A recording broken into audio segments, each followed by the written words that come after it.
Muy buenas noches de sábado, bienvenidos a Más se perdió en Cuba. Aquí estamos un sábado más con la vocación, sana vocación, de tratar de entretenerles, de ilustrarles, de aportarles puntos de vista, opiniones que sustenten las suyas si así lo desean, o si tienen a bien descartarlas porque no las comparten, pues oye, será que nosotros nos hemos equivocado seleccionando nuestra mesa en la que siempre queremos que estén opinadores brillantes, con puntos de vista no siempre iguales, eso no nos importa, porque esta es una casa de libertades y aquí lo único que cuenta es el rigor en la exposición y nos gusta mucho la valentía en la misma exposición. Eso supongo que ya lo saben y que por eso probablemente nos eligen como elemento informativo en este ecosistema de telepedros, donde no hay más que telepedros. Es muy probable que cada vez nuestros espectadores valoren más el tener una televisión independiente, donde la libertad sea el elemento que nos nutre a todos. Bueno, perdón por este speech tan retórico. Voy a presentar a nuestra mesa de hoy. Don Raúl Ramírez, abogado, empresario. Muy buenas noches a nuestros espectadores. Y ¿qué más puedo decir que suscribir todo lo que has dicho y sobre todo felicitarme y felicitarnos por tener la oportunidad, porque es un privilegio de hoy en España poder expresarte en libertad. Es que es muy difícil ser libre y poder decirlo. Sí, y que te lo consientan. Y hay que pelear mucho para conseguir esta esfera de libertad, ¿eh? Porque las cornadas, las balas pasan que ni que las hubieran comprado en Israel a 0 euros. ¿Eh?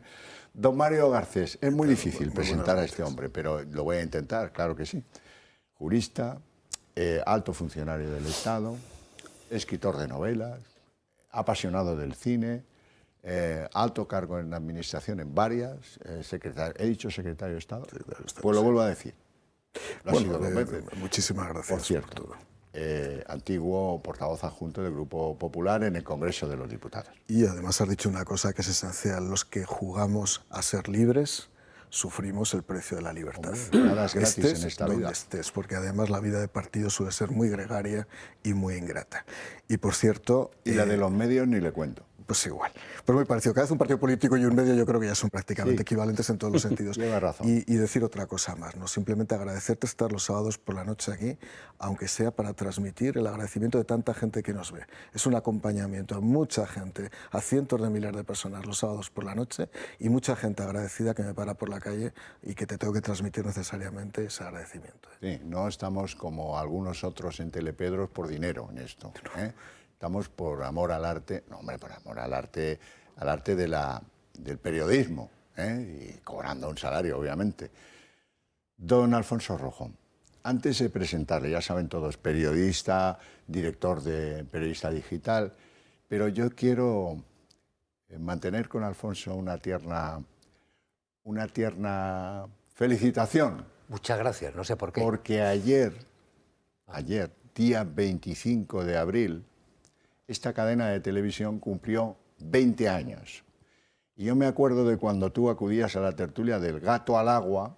Hace mucho. En la calle Espronceda, sí, con los primeros compases de un programa construido, y que lo sigue siendo, en libertad, construido con la sana intención de confrontar ideas, que peleó en aquellos principios con el zapaterismo, pensando que aquello iba a ser lo peor de la historia universal para España, pero que luego ha quedado en que aquello era el principio, del mal. Era solo el aperitivo. Sí, señor. Bueno, vamos con nuestro primer asunto de esta semana, las balitas de Israel. Las balitas de Israel son unas balitas, 15 millones, una cosa así, que el Ministerio del Interior, la Guardia Civil, compró para ponerlas en cualquiera de las pistolas que utiliza el cuerpo, que son 3. ¿Por qué? Pues porque alguien que debiera ser pasado por la quilla, como hacían los piratas, decidió comprar unas pistolas que se llaman Ramón. No es que burlonamente le hayan puesto Ramón, no, es que se llaman Ramón. Estas pistolas Ramón son israelíes, tienen una peculiaridad, que si se disparan con balas de 9 milímetros, que no ha hecho la empresa que las ha construido, a menudo se encasquillan. Bueno, mal asunto, ¿verdad? Entonces, estas son las pistolas Ramón en cuestión. Esa es la razón, porque en España hay compañías que hacen munición. Santa Bárbara, por ejemplo, que ahora es una compañía americana, pero en cualquier caso es uno de los grandes productores mundiales de munición, sépanlo. Bueno, la cosa es que se encargaron a Israel seguramente para no poner frente a la quilla del barco al que decidió comprar estas pistolas, fue un gasto adicional, bien, 15 millones de balitas que había que comprar a Israel. Como se han puesto los comunistas de Izquierda Unida, como la debilidad y el miedo a una crisis de gobiernos, lo único que mueve la capacidad de actuación de Pedro Sánchez llegó un momento y dijo, ¿cuánto cuestan las balitas? Dice 6.600.000 euros. ¿Yo voy a tener una mala noche por esa cantidad ridícula? Anda ya, hombre. Cogió el sellaco y puso contrato rescindido, unilateralmente. Lo cual nos lleva a, primero, va a haber que pagar una indemnización más o menos igual al importe de las balas sin tener las balas, lo cual nos va a obligar a hacer otro contrato, a hacer otro pedido de la misma cantidad de balas con otra compañía, que ya veremos qué tal le sientan a esta pistola tan peculiar las balas de otro, y que a lo mejor llegan muy tarde y la Guardia Civil se queda sin balas en la recámara, no lo sé. Chungo, todo muy chungo. Lo peor de todo, que se nos dice desde Moncloa, que es que se rescinde el contrato como si fuera un entrenador de fútbol, por acuerdo mutuo. No, se nos dice que por interés común. Hombre, común no. Por interés de Izquierda Unida, será. O por interés del propio Pedro Sánchez.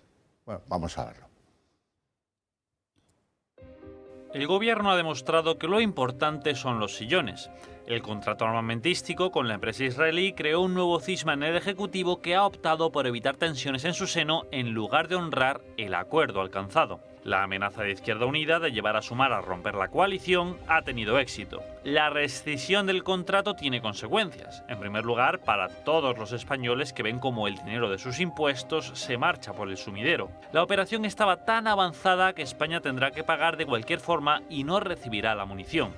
Estamos hablando de 6,6 millones de euros en concepto de indemnización a la compañía. Sumar pide no pagar y litigar en los tribunales. La segunda consecuencia es un nuevo choque con Israel.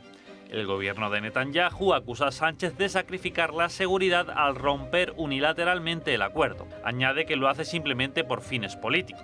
Lamenta además el anuncio de que no habrá más acuerdos con empresas israelíes. Recordemos que el ejecutivo de Sánchez ha llegado a acusar a Israel de cometer un genocidio contra el pueblo palestino en su respuesta militar a los atentados del 7 de octubre de 2023. De hecho, ha pedido llevar a Israel ante la Corte Internacional de Justicia.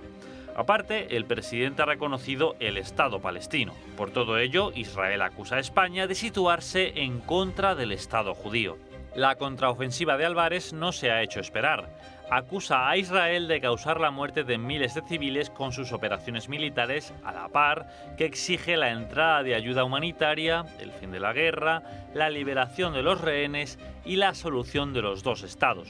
Ahora, en el gobierno se están dirimiendo responsabilidades. La parte socialista del Ejecutivo prometió a Sumar anular el contrato para ser coherente con su postura con respecto a Israel, pero el factor económico llevó a Interior a seguir adelante en secreto, ya que el importe había que pagarlo se materializara el contrato o no. De tal forma, Marlaska lo cerró con disimulo en pleno Viernes Santo, aprovechando que la opinión pública estaba a otras cosas. Sumar se percató y se montó el lío. Sánchez ha optado por dar marcha atrás y desautorizar a Marlaska con tal de no andar en la crisis de la coalición, porque la poltrona es lo más importante.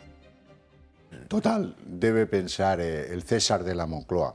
¿Por 6.600.000 euros? Hombre, pues aquí estamos decidiendo planes de defensa por 10.600. Qué barbaridad, qué tontería, que se rescinda y a correr. Pero claro, cuando uno ordena que le fabriquen unas cosas, se compromete con una empresa, le tiene que pagar indemnización y tiene que volver a comprar las balas en cuestión en otra suministradora, pues produce un gasto mayor. En este caso, pues no bajará de 14 millones de euros. Y eso, si se hace de la manera que se pretende, puede suscitar en el futuro que alguien diga, hombre, esto es prevaricar y esto es malversación de fondos. Las dos cosas o una sola. Mario García. Vamos a ver, lo vamos a explicar, y casi en mi condición de interventor del Estado, porque el asunto es extremadamente grave, muy grave, tal como lo han planteado. Vamos a ver, un contrato del sector público se formaliza en función de un procedimiento de concurrencia competitiva, una licitación. En este caso, como es armamento, habitualmente los contratos son directos, se adjudican de manera directa, atendiendo a las especialidades del arma que se va a comprar. Si evidentemente cuando se compra a un determinado adjudicatario, en este caso a una empresa israelí, esas armas además están destinadas a que se utilicen un concreto tipo de bala, evidentemente estamos creando un régimen de exclusividad, como no puede ser de otra manera, en algún tipo de provisión de bienes de este servicio. Una vez que el contrato está adjudicado, como es el caso, solo cabe extinguirse el contrato por mutuo acuerdo de las partes, por incumplimiento de una de las partes, por incumplimiento de otra de las partes, por causa de fuerza mayor o la rescisión por interés público, no por interés político, que son dos conceptos radicalmente diferentes. El interés público podría ser, por ejemplo, que en un momento determinado viene una calamidad natural y no se puede seguir ejecutando el contrato, por lo tanto lo extingo y se llega a un acuerdo. Y ahí no hay ninguna indemnización más que la básica como consecuencia de haber perdido el lucro cesante que correspondía al resto de la ejecución. Pero en este caso, la extinción del contrato es unilateral, es rescisión por interés político. ¿Por qué? Porque el interés público de que haya armas y haya balas se sigue manteniendo. Y por consiguiente, la empresa de buena fe compró las balas, se aprovisionó con el objetivo de entregarlas al gobierno español y evidentemente esa empresa va a pedir una indemnización. No solamente va a pedir los 6 millones, porque esas balas ya las tiene fabricadas o compradas, sino que además va a pedir, como digo, el lucro que ha podido evidentemente no obtener y el daño emergente que además se ha podido producir no solamente por la compra de las balas. Eso lo sabe perfectamente el ministro del Interior. Y lo sabe perfectamente la abogacía del Estado, que ahora tiene un problema para justificar esta rescisión. Insisto, porque además se plantea un segundo problema. Esos 6 millones se van a tener que pagar, en todo caso, porque la empresa los va a reclamar, porque el contrato se formalizó de buena fe y bajo el principio de confianza legítima. Se va a tener que pagar una penalización por parte de la Administración Pública Española, pero es que además se va a tener que volver a contratar las balas a otra empresa. Por lo tanto, el coste va a ser los 6 millones de las balas que evidentemente se van a tener que pagar. Y aquí no hay laudo arbitral posible. Esto es una reclamación del libro que va a ganar la empresa israelí, pero de manera inmediata. No hace falta contratar al mejor abogado de España, eso es sencillísimo y lo saben perfectamente los israelíes. Y además, como digo, vamos a tener que pagar los españoles la totalidad del nuevo contrato de suministro de balas.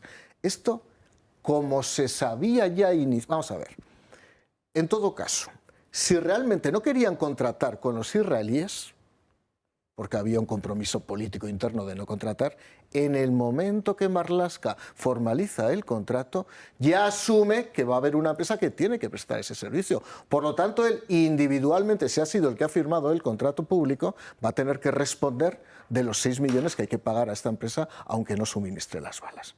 Por lo tanto, si a sabiendas de todo esto se ha hecho la operación y se ha hecho el contrato, es evidente que existen indicios más que razonables de prevaricación y de malversación de fondos públicos. Raúl Ramírez. Se puede explicar más alto, bueno, más claro, ¿no, María? Yo creo que el procedimiento de contratación, seguimiento, adjudicación, ese tipo de contratos ha quedado meridianamente claro. Yo voy a dar un ángulo, bueno, no sé si diverso, pero sí peculiar, ¿no? Que es el por qué ocurren estas cosas.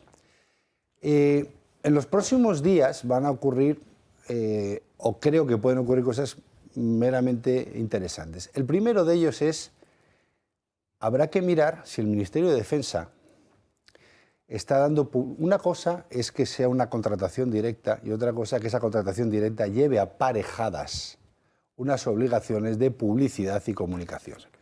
Vamos a ver si el Ministerio de Defensa ha publicado o no y cuándo, no solo este contrato, sino los 4 o 5 ulteriores con empresas israelíes una vez que se dijo que no.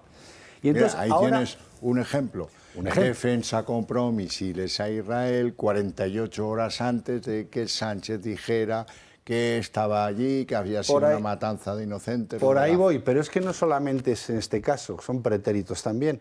Es decir, no solamente es que se compre o se engaña a la opinión pública, porque esto es un engaño, político diciendo que haga una cosa cuando haga la contraria, sino que dentro del procedimiento de compra, el propio Ministerio de Defensa, a ver si está siguiendo los procedimientos de transparencia. ¿O no? Veámoslo. ¿Y por qué digo esto? Porque a mí me parece muy raro que en el concreto el ministro de Interior, siendo como es, se exponga a llevar la contraria a su jefe de manera tan notoria y pública. Imaginemos, en este caso seguro que no, pero en otro, que hubiera habido unas comisiones de por medio, ¿no? Pues claro, es igual, en un caso semejante a este, que no es este, insisto, imagínese que alguien ha cobrado comisiones por esos contratos. Pues hombre, habrá que intentar tapar el montonero para que no haya que devolver, porque aquí en el fondo la cuestión no se está hablando del interés general, está hablando del interés propio de alguno, ¿no? No quiero acordarme de cuando España vendió a Venezuela unas fragatas que no podía, ni los chalés increíbles que tienen en Santo Domingo personas que estuvieron al frente de esas operaciones, que habrá que justificar de dónde vienen esos millones de euros invertidos en esos terrenos en Santo Domingo, curiosamente Punta Cana. Pero al final la pregunta es, volvemos al follón de siempre, es decir, estamos hablando, porque no solamente es el contrato de las pistolas, yo no sé si sabéis, Ramón se llaman curiosamente porque cuando estalló el Columbia, uno de las personas que iban dentro era en concreto un israelita que se llamaba Ramón, y en honor a él se hicieron estas pistolas. Ya está, no es por otra razón. La pregunta no está por ahí. Estas pistolas se compraron 6.000 en el año 2021. A razón, o 22, a razón de 2.000 y pico se entregaron a la Guardia Civil, que es lo que están teniendo ahora. Por tanto, hay entregados prácticamente la totalidad. Se hacía en sustitución de una Beretta, que era la pistola 9 Parabellum tradicional del cuerpo, entre otros muchos ejércitos de tierra. Entonces, la pregunta que a mí me subyace ahora es, el interés político está claro que lo hemos pagado los españoles. Ahora que estamos haciendo la declaración de la renta, tendremos que acordarnos todos que llevamos un mes donde hemos pagado putas, drogas, viajes, balas, o sea, hemos pagado todo. Entonces, cuando ponga usted la X, acuérdese de lo que está pagando, ¿no? Dice, mira, esta cosa que como yo soy socialista, he votado Partido Socialista y me hace todo mucha gracia porque estos fachas dicen tonterías, acuérdate ahora que vas a pagar renta, la broma cuando te está suponiendo. Pero más allá de todo esto, la pregunta es, ¿cómo queda España, más allá del folclórico, en el ámbito internacional? Si nuestra seguridad jurídica no es que esté cuestionada, no existe. Tenemos imputado a uno, tenemos imputado al otro. ¿Qué país serio o qué inversor serio internacional se va a atrever a hacer un procedimiento o iniciar un proceso de compra o un contrato en España? Una inversión. ¿Para qué? ¿De qué seguridad me da usted? ¿Que en 25 minutos cambie de opinión si no le conviene? Si alguna inversión inmobiliaria ya resulta los verdes o los de extrema izquierda que deciden proteger a la cabra Julululu, que no existe, que queda una, ¿usted anula el contrato? Si llegamos a un acuerdo para desarrollar una línea ferroviaria y al día siguiente me lo cambia, es decir, España, que ya está más que cuestionada internacionalmente, nuestro crédito y el ranking bajó 5 de golpe en menos de un año, esto lo único que hace es reconfirmar la situación internacional en la que estamos. Con lo cual, concluyo con 3 vías. Ojito a cómo se ha comprado, no solamente si el procedimiento era, sino dentro del ámbito publicitario. Segundo, ¿por qué se ha frenado hasta in extremis y ha tenido que enmendar la plana a un ministro, el propio Sánchez, que por supuesto no era desconocedor? Yo no levanto sospechas, pero tengo mis intuiciones con un caso paralelo hipotético que he puesto, que no sería de extrañar, y por tanto, ¿cómo está siendo, cuál va a ser la transparencia futura de ese Ministerio de Defensa en este momento aportar el 2% del PIB a gastos militar? Me preocupa enormemente. Ya hemos visto cómo en el pasado, sin algo no somos creíbles, es en cómo gestionamos los caudales públicos para intereses privados. Bueno, hay un hombre que es el jefe de Escolano, que es una empresa que se dedica a asuntos relacionados con el armamento y que es el caballero blanco de este gobierno para consolidar un pool empresarial de gente que esté produciendo armas en este país y que es socio de esta misma compañía israelí que produce las balas y las balitas. Y eso, pues la verdad es que huele bastante mal. Alfonso Rojo.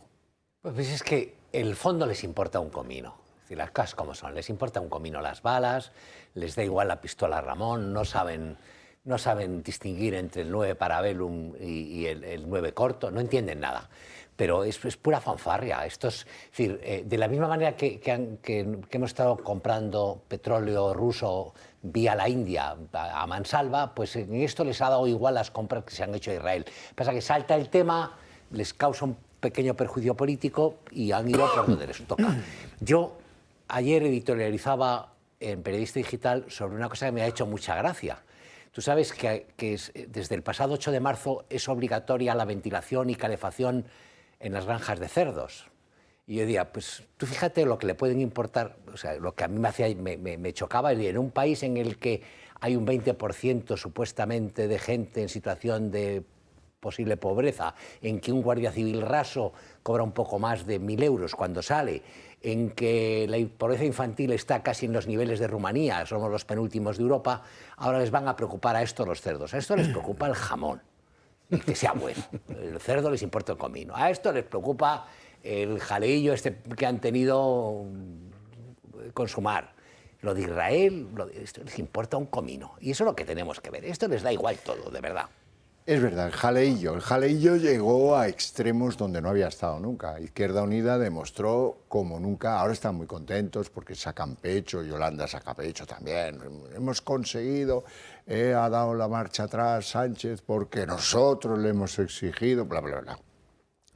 Pero es verdad que han llegado a asomarse al vacío, a anunciar que se iban a reunir los órganos del partido para decidir la salida del gobierno. Vamos a escuchar a Maillo. Que se expone sin deliberación ni decisión colectiva ni conjunta y sitúa al PSOE en una irresponsabilidad porque establece una posible crisis de gobierno que es evidente que no vamos a aceptar este tipo de políticas y desde luego lo que sí vamos a plantearle al Partido Socialista que si sigue por ese camino lo único que está viendo es la crisis de gobierno más importante de esta legislatura.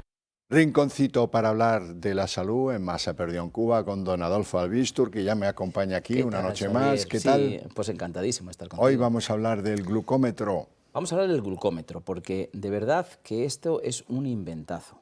Es decir, y además cuando yo me di cuenta que ha sido un fabricante español, que ha sido unos estudios en España, que no lo había en el mundo, o sea, no había estos estudios. Es verdad que yo lo estaba buscando porque en mi afán de divulgar productos que sean buenos para la gente, dije, a ver, hay un sector de la población que se está continuamente pinchando día a día para medirse la glucosa, ¿no? Porque tiene que tener ese control, porque son diabéticos tipo 2, porque tienen prediabetes.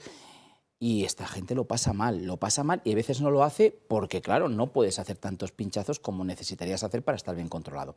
Y entonces, por fin encontré este glucómetro, que es un glucómetro que tan solo lo único que tienes que hacer es poner un dedo, meter, darle un botoncito y en unos segundos, en una aplicación que tienes en el móvil, va a aparecer la glucosa. ¿Qué vamos a conseguir con esto? Que incluso aquellos que no son diabéticos también se la puedan medir, porque un 50% de la población no sabe que es diabética. Vamos a conseguir que hagamos las medidas necesarias, varias al día, ver cómo responde nuestro cuerpo después de comer, cuando has hecho ejercicio, y de esta manera sí que vamos a tener un buen control de la glucosa para que realmente no sea un problema, porque en el caso que no la controlemos es un problema, pero que muy grave. Es la silenciosa enemiga de nuestra salud. Doble sentido didáctico. Como no duele, como no te afea socialmente, no mancha ni tal como el pinchazo, te lo puedes poner, pues por ejemplo, antes de hacer ejercicio para ver qué tal te funciona el ejercicio a la hora de perder glucosa. Y se lo puedes poner a ese cuñado que tú crees que sí, pero él dice que en la vida, ¿no? Es verdad, es así, porque muchas veces decimos, oye, pero glucosa, fíjate que hay gente que llega al médico, le hacen un estudio de la vista, ¿no? Le hacen un fondo de ojos y encuentran una retinopatía. O encuentra que la creatinina la tiene muy alta en el riñón, o encuentra que no cura una úlcera. Y dice, oiga, ¿usted no tiene la glucosa? Y dice, no sé, yo creo que no, nunca me la he medido. Y tiene glucosa, lleva bastantes años ya con unos niveles altos, que es lo que ha dañado todos esos órganos. Don Adolfo, ventajas para nuestros espectadores. Pues mira, yo os animo a que llaméis a este teléfono. Yo sé que ahora es tarde, porque ya es de noche y no estamos, pero queda registrada la llamada y así sabemos que son ustedes, los espectadores del Toro Televisión. Les vamos a dar el servicio de telemedicina para que puedan consultar desde casa a un médico las dudas que tengan, no solamente del azúcar, de cualquier duda que tengan. Y luego también les vamos a regalar el libro Historia de nuestros médicos, que han visto hace un momentito el programa, que ha estado el doctor José Sabán. Mañana también está a la 1 después de la misa, donde ha hablado de diabetes, del endotelio, de cosas muy interesantes. Bueno, pues Ahí van a verlo todo. Ya saben que hay un teléfono, 900-730-101, donde llaman ustedes y donde van a tener ese glucómetro, sin pinchazos y sin dolor. Muchas gracias. Pues Adolfo, gracias por estar una noche de sábado más aquí con nosotros. Nos vamos a publicidad.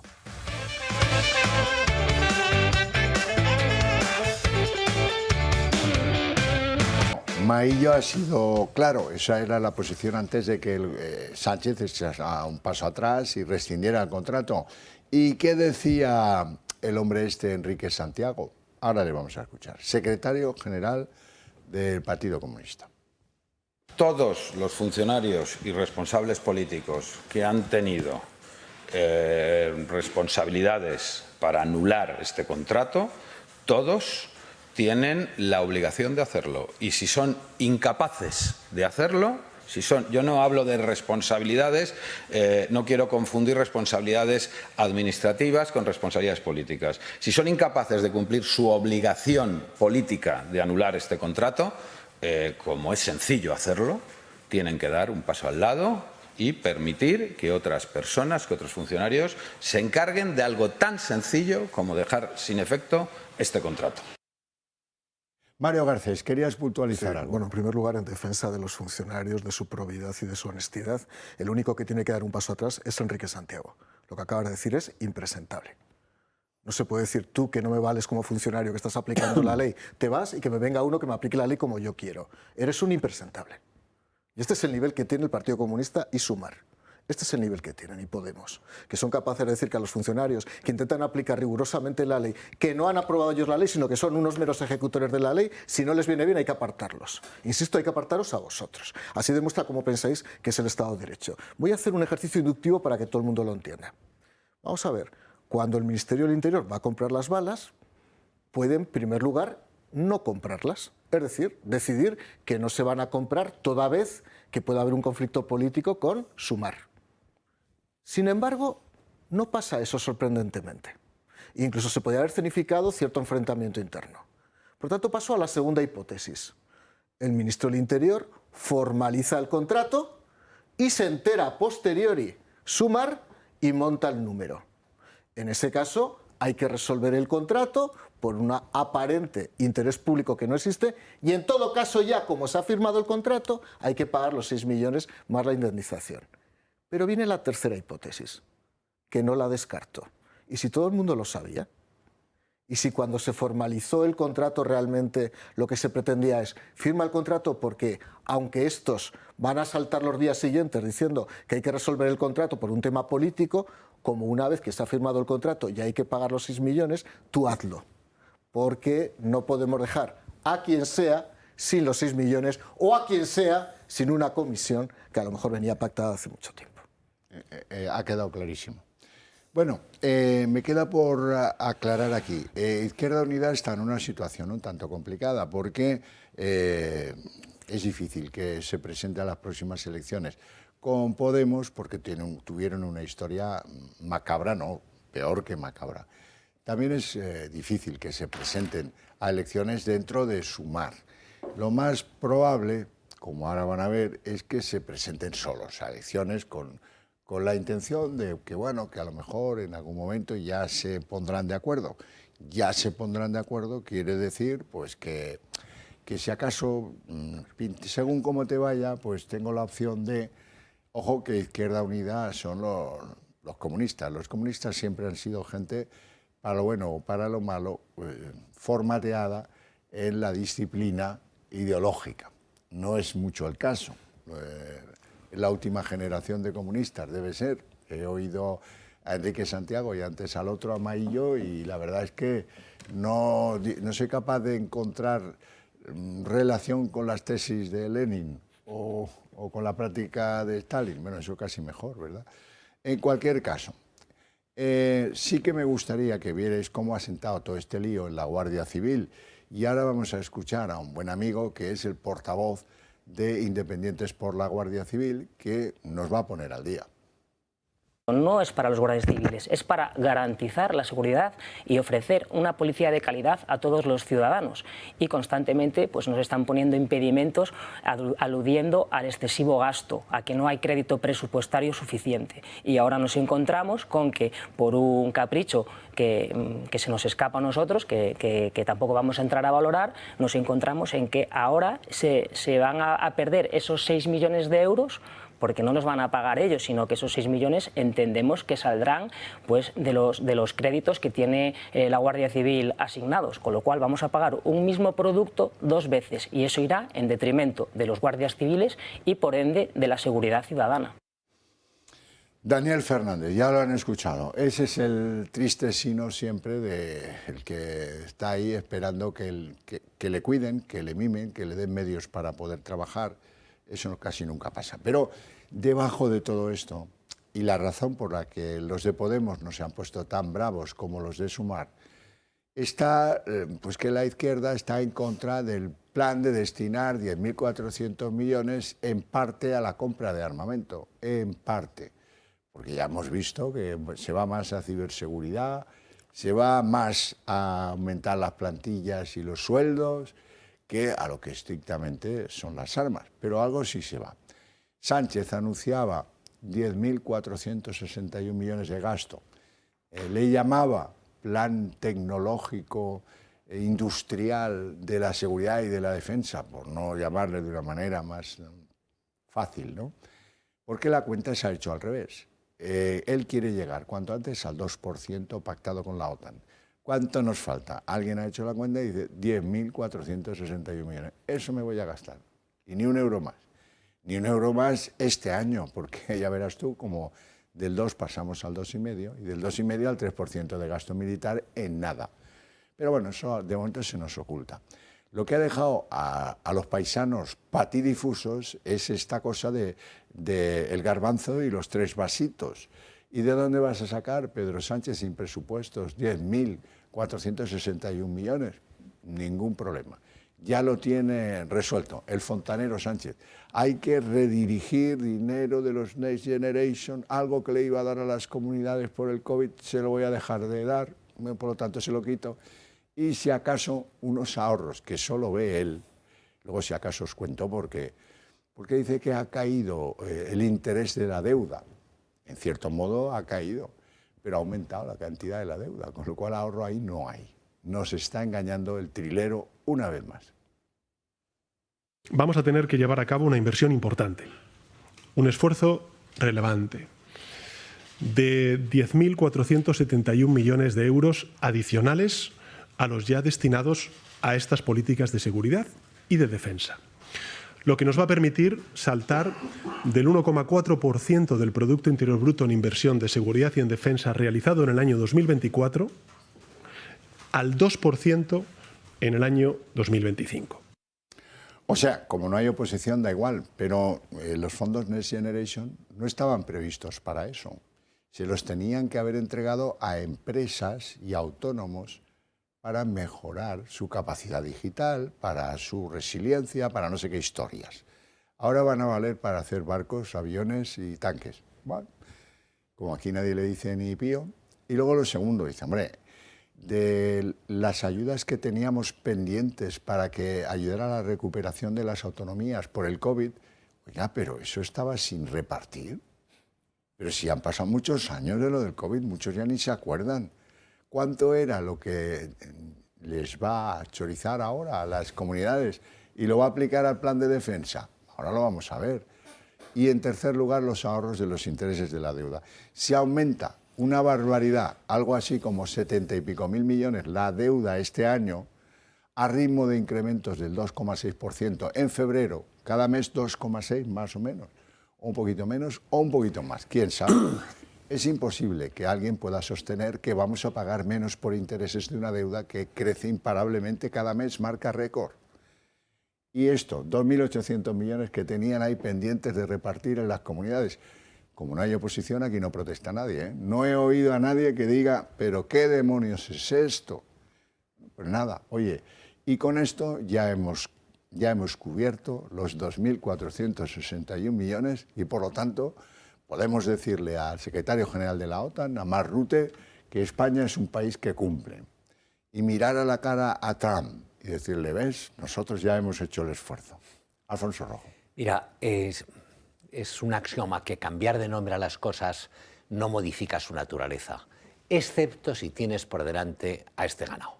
Estos, el fondo les da igual, es decir, él lo ha dicho, además de forma expresa, si no lo ha dicho, lo ha insinuado, van a cambiarle de nombre algunas partidas, van a mover cosas, meterán como gasto de defensa los lápices, los videojuegos, la lata de sardina, pero imagínate que eso no lo colara. Si tienen que comprarle a Rusia el Kuznetsov, se lo compran.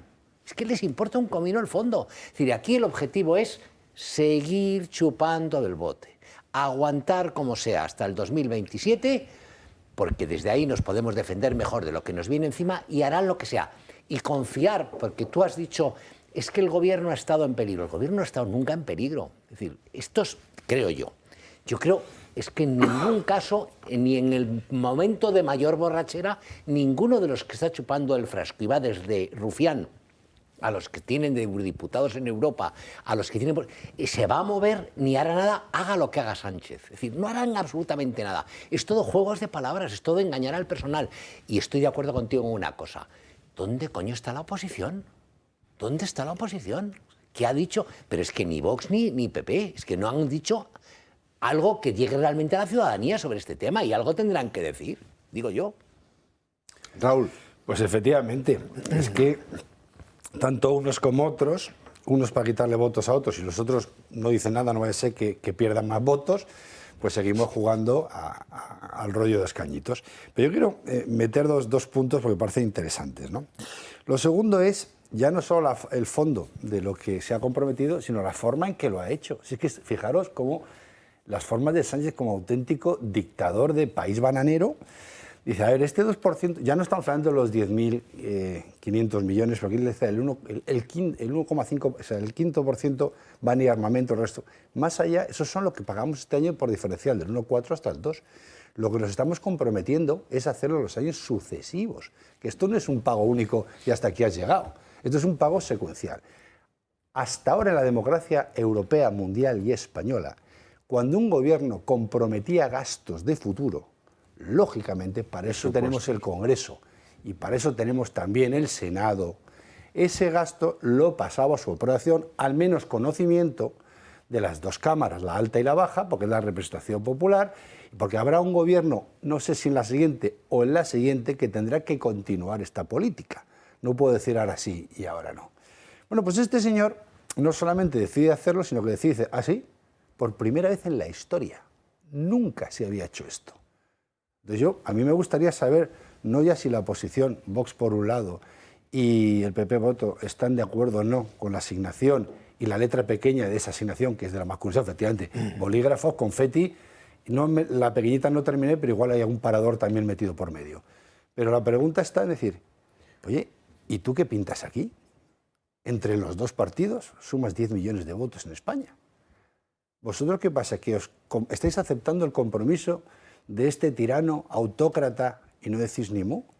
Ni siquiera sois capaces de poneros de acuerdo, ni siquiera sois capaces de poneros de acuerdo para levantar la mano y decir, usted esto no tiene que pasarlo por el Congreso, o al menos pasó por el Congreso y en la Cámara Baja, en el Senado. Usted no puede seguir como un dictador bananero haciendo lo que le da la gana cuando le da la gana. Pues chicos, estoy por escucharles. Sí les oigo ponerse a caldo y a parir continuamente, pero como ciudadano yo no acabo de ver una oposición ni en un lado ni en el otro. Ahora, entre ellos lo hacen cojonudamente la oposición. Entonces, hombre, yo agradecería a aquellos que nos están escuchando de ambos partidos que pongan pie en el suelo y expliquen a la ciudadanía que esto nos obliga a nuestra generación, las venideras, que es de este gobierno y del venidero, y que por tanto la lógica parlamentaria es que se tramite con conocimiento y aprobación de ambas cámaras, no por un decreto de un bananero que hace lo que da y que ya veremos dónde está el año que viene, si es que está el año que viene. Mario García. Vamos a hacer una simulación, un juego de regreso al futuro. Y nos vamos a imaginar a Pedro Sánchez hace 10 años. Y lo vamos a comparar con la imagen que acabamos de ver. Un hombre con un traje oscuro, una corbata negra, por pésame y condolencias por la muerte del Papa Francisco, y además anunciando un incremento del gasto militar en España. Un segundo. Los días posteriores a la muerte por la Dana en Valencia, 227 muertos, este señor salía con esas dos mismas banderas sin ningún crespón. Totalmente. Pero además es la persona que dijo que había que suprimir el Ministerio de Defensa y era manifiestamente anticatólico y anticlerical. Yo lo digo por los votantes socialistas. ¿Os creéis a este? ¿Realmente merece la pena seguir votando a este señor? Aunque sea por un problema de conciencia, un problema ideológico, un problema moral. Realmente un señor que dijo que no tenía que haber Ministerio de Defensa y que además se proclamaba a sí mismo anticlerical, confeso, y resulta que ahora lo vemos compungido en una intervención en el Palacio de la Moncloa con una corbata negra en señal de luto y además anunciando que se incrementa, honrado de decirlo él mismo, el presupuesto de defensa como nunca se había planteado en la historia. Este es el presidente de nuestro país. ¿No es realmente un ejemplo absoluto de impostura lo que estamos viendo? ¿A qué nivel hemos llegado tantos unos como otros por aceptar este ejercicio de teatralización de supervivientes de la política? Porque es un superviviente de la política. En segundo lugar, Sánchez, ¿para qué vamos a incrementar el presupuesto en defensa? ¿Para qué? Es decir, Trump, que tiene todos los defectos del mundo y alguno más, ha pegado un golpe en una mesa y de pronto ha abatido el avispero. Y está todo el mundo ahora mismo bailando al son de alguien que no sabe muy bien ni qué música toca. Y ha decidido Europa que nos tenemos que rearmar. Y este, que es, como digo, un anticlerical y antimilitarista converso, ha decidido ahora mismo que tenemos que incrementar el gasto en defensa. ¿Para qué? Si no hay una estrategia única en defensa en Europa, ¿cuánto va a durar este esfuerzo? Hasta que haya una crisis económica. Está claro que esto no se va a poder sostener en el tiempo, porque lamento decir que por los ciclos económicos en unos años viviremos una nueva crisis y habrá una nueva recesión. ¿Y esto para qué? Para gastar de pronto en una serie de determinadas actividades contingentes y poder cumplir medianamente con los objetivos de la Unión Europea. Y efectivamente, el gasto en defensa, además hay que decirlo claro, con un gobierno y con otro, ha estado camuflado. Y voy a decir por qué. Hay una cosa que, por cierto, creé yo cuando hice la Ley de Estabilidad Presupuestaria, que es el Fondo de Contingencia de Ejecución Presupuestaria, que es el 2% del presupuesto de gasto no financiero del Estado. Prácticamente el 70% de ese gasto ya era gasto de defensa todos los años, una vez que se aprobaba. ¿Por qué? Porque tanto un gobierno como otro, insisto, los dos gobiernos que ha habido, los dos partidos políticos, no les interesaba externalizar esa especie, no, transparentar el gasto en defensa porque está muy mal visto. Pero estábamos hablando de miles de millones que se afectaban ya a defensa antes de que empezara a ejecutarse el presupuesto. Pues bien, eso seguirá ahí. Ahora resulta que un socialista está ufano de poder gastar militarmente.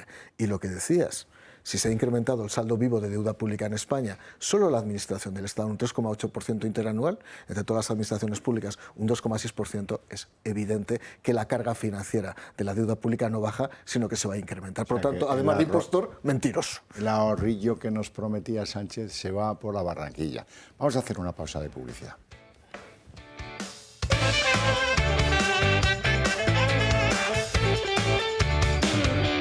Tengo que dar la bienvenida a don José María Sánchez, que ya nos acompaña aquí, catedrático en Derecho, juez en excedencia, abogado que fue en el Tribunal Europeo de Justicia y diputado de Vox en el Congreso de los Diputados. Muy buenas noches. Buenas noches. ¿Todo bien? Todo bien, gracias. Bueno, usted tenía palabra pedida. No, muchas gracias, pero ahora cedemos rápido. Era por concretar dos cosas. Estamos hablando de... Bueno, ha sido imposible entender, o poco creíble, cómo va a manejar los fondos a la hora de esas partidas que dice que va a cubrir. Yo simplemente lo que quiero es recordar a los españoles, ahora que estamos cerca de declaración de Hacienda, que insisto, pues muy sensible, pues varias cuestiones, ¿no? Este señor prometió, ¿os acordáis de La Palma, verdad? Prometió un plan de vivienda de La Palma que me parece que todavía no está. Hace poco prometió el Gobierno un plan de ayudas a la Dana de Valencia que me parece que no está ni se le espera. También prometió un plan de vivienda en esta legislatura que ha vuelto a exactamente el mismo ayer porque ha hecho cero patatero, como dicen. Entonces, mi pregunta es mucho más sencilla.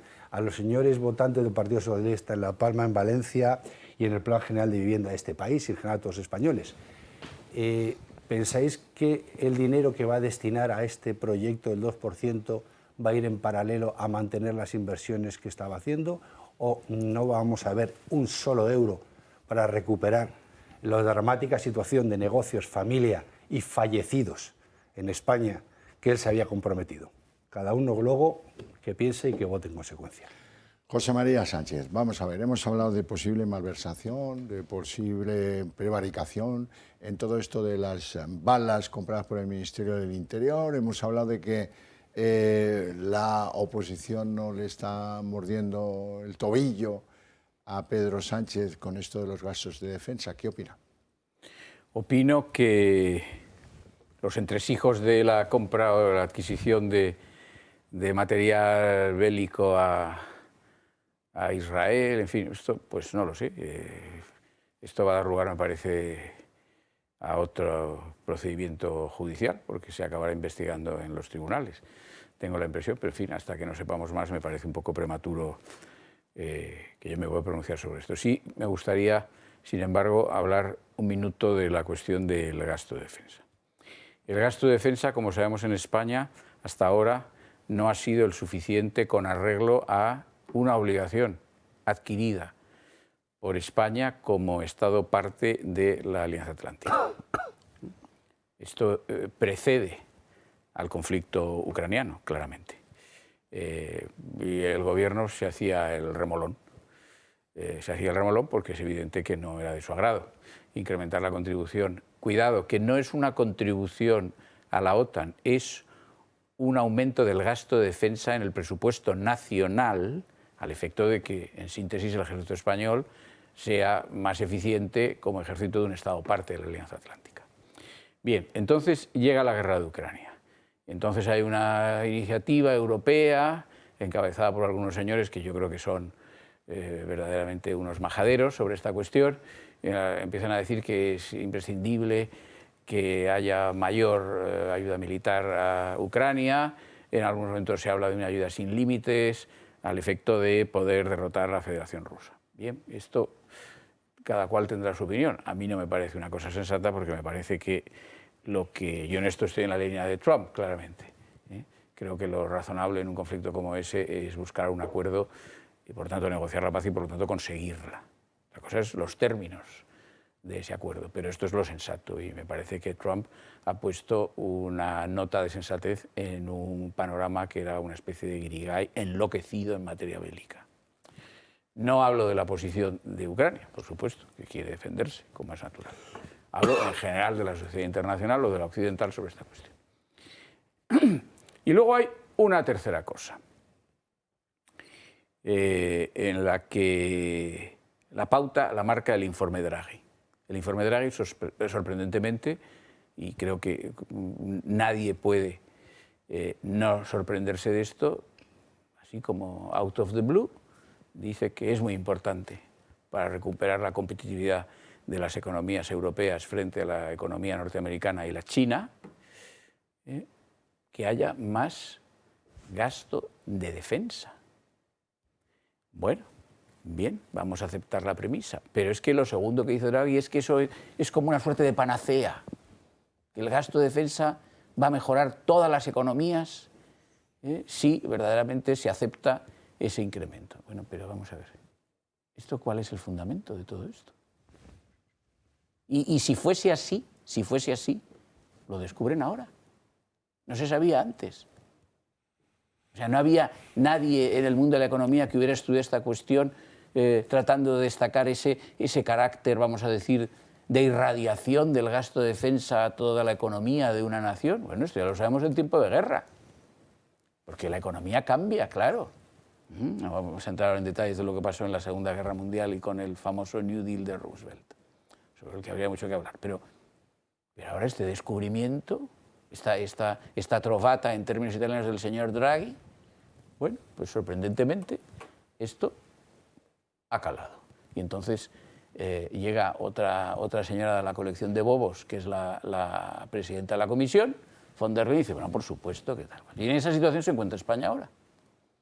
Y entonces, al calor de esto, pues el gobierno o la parte del gobierno del Partido Socialista, pues parece conforme. Bueno, vamos a ver, ¿todo esto qué significa? Lo que significa aquí es que hay una sucesión de acontecimientos y de protodecisiones que yo no sé verdaderamente cuál es su fundamento. Más allá de lo que verdaderamente ya sabíamos, y desde luego era exigible por la Alianza Atlántica, que era cumplir la obligación de alcanzar un cierto porcentaje del PIB en materia de defensa nacional, cosa que España no hacía. Como otros estados de la Alianza Atlántica, no era el único, pero España claramente estaba muy por debajo y no había ningún propósito de dar cumplimiento a eso. Que es lo que insistentemente ha pedido Trump, independientemente del conflicto ucraniano. Bueno, esto para mí es causa de perplejidad, no entiendo nada. El gobierno, bueno, muestra su falta de criterio al adherirse sin fundamento conocido a todo ese tipo de cosas que nos vienen contando últimamente. Bueno, pues vamos a cambiar de asunto porque hay muchos temas relacionados con la corrupción que también pueden ser el origen de algunos futuros pues procedimientos judiciales en los que se desarrolle si ha podido ser pues otro delito el motor de algunas de las actuaciones que ya conocemos. Es el caso del hermano músico de Badajoz. El caso del hermano músico, ahora van a ver imágenes de ayer entrando en los juzgados de Badajoz, por no sé cuál vez, creo que es la segunda o la tercera, de David Azagra, David Sánchez Pérez Castejón, o algo así, no sé, ya no sé cómo es esto. Este hombre, pues va quedando cada vez más claro que, oye, es que él ya se buscaba piso antes de tener la plaza. Oye, es que, con toda razón, la gente de los conservatorios de Badajoz ya sabía que aquello lo estaban creando porque venía el hermanísimo. Es que ya le llamaban en los correos entre ellos, viene el hermanísimo, cuidadín, cuidadín. Es que ahora resulta que va a tener que ir a declarar uno que estaba en Moncloa y que le mandaron en comisión de servicios a Badajoz para atender como edecán. Qué bonita palabra, ¿eh? Viene del francés, ayuda de campo. Ayuda de campo. Edecán. El edecán, pues para que vaya allí y no tenga problemas con Hacienda, sepa dónde tener su patrimonio, se vaya el VAS y no le persiga la agencia tributaria. Yo que sé para qué.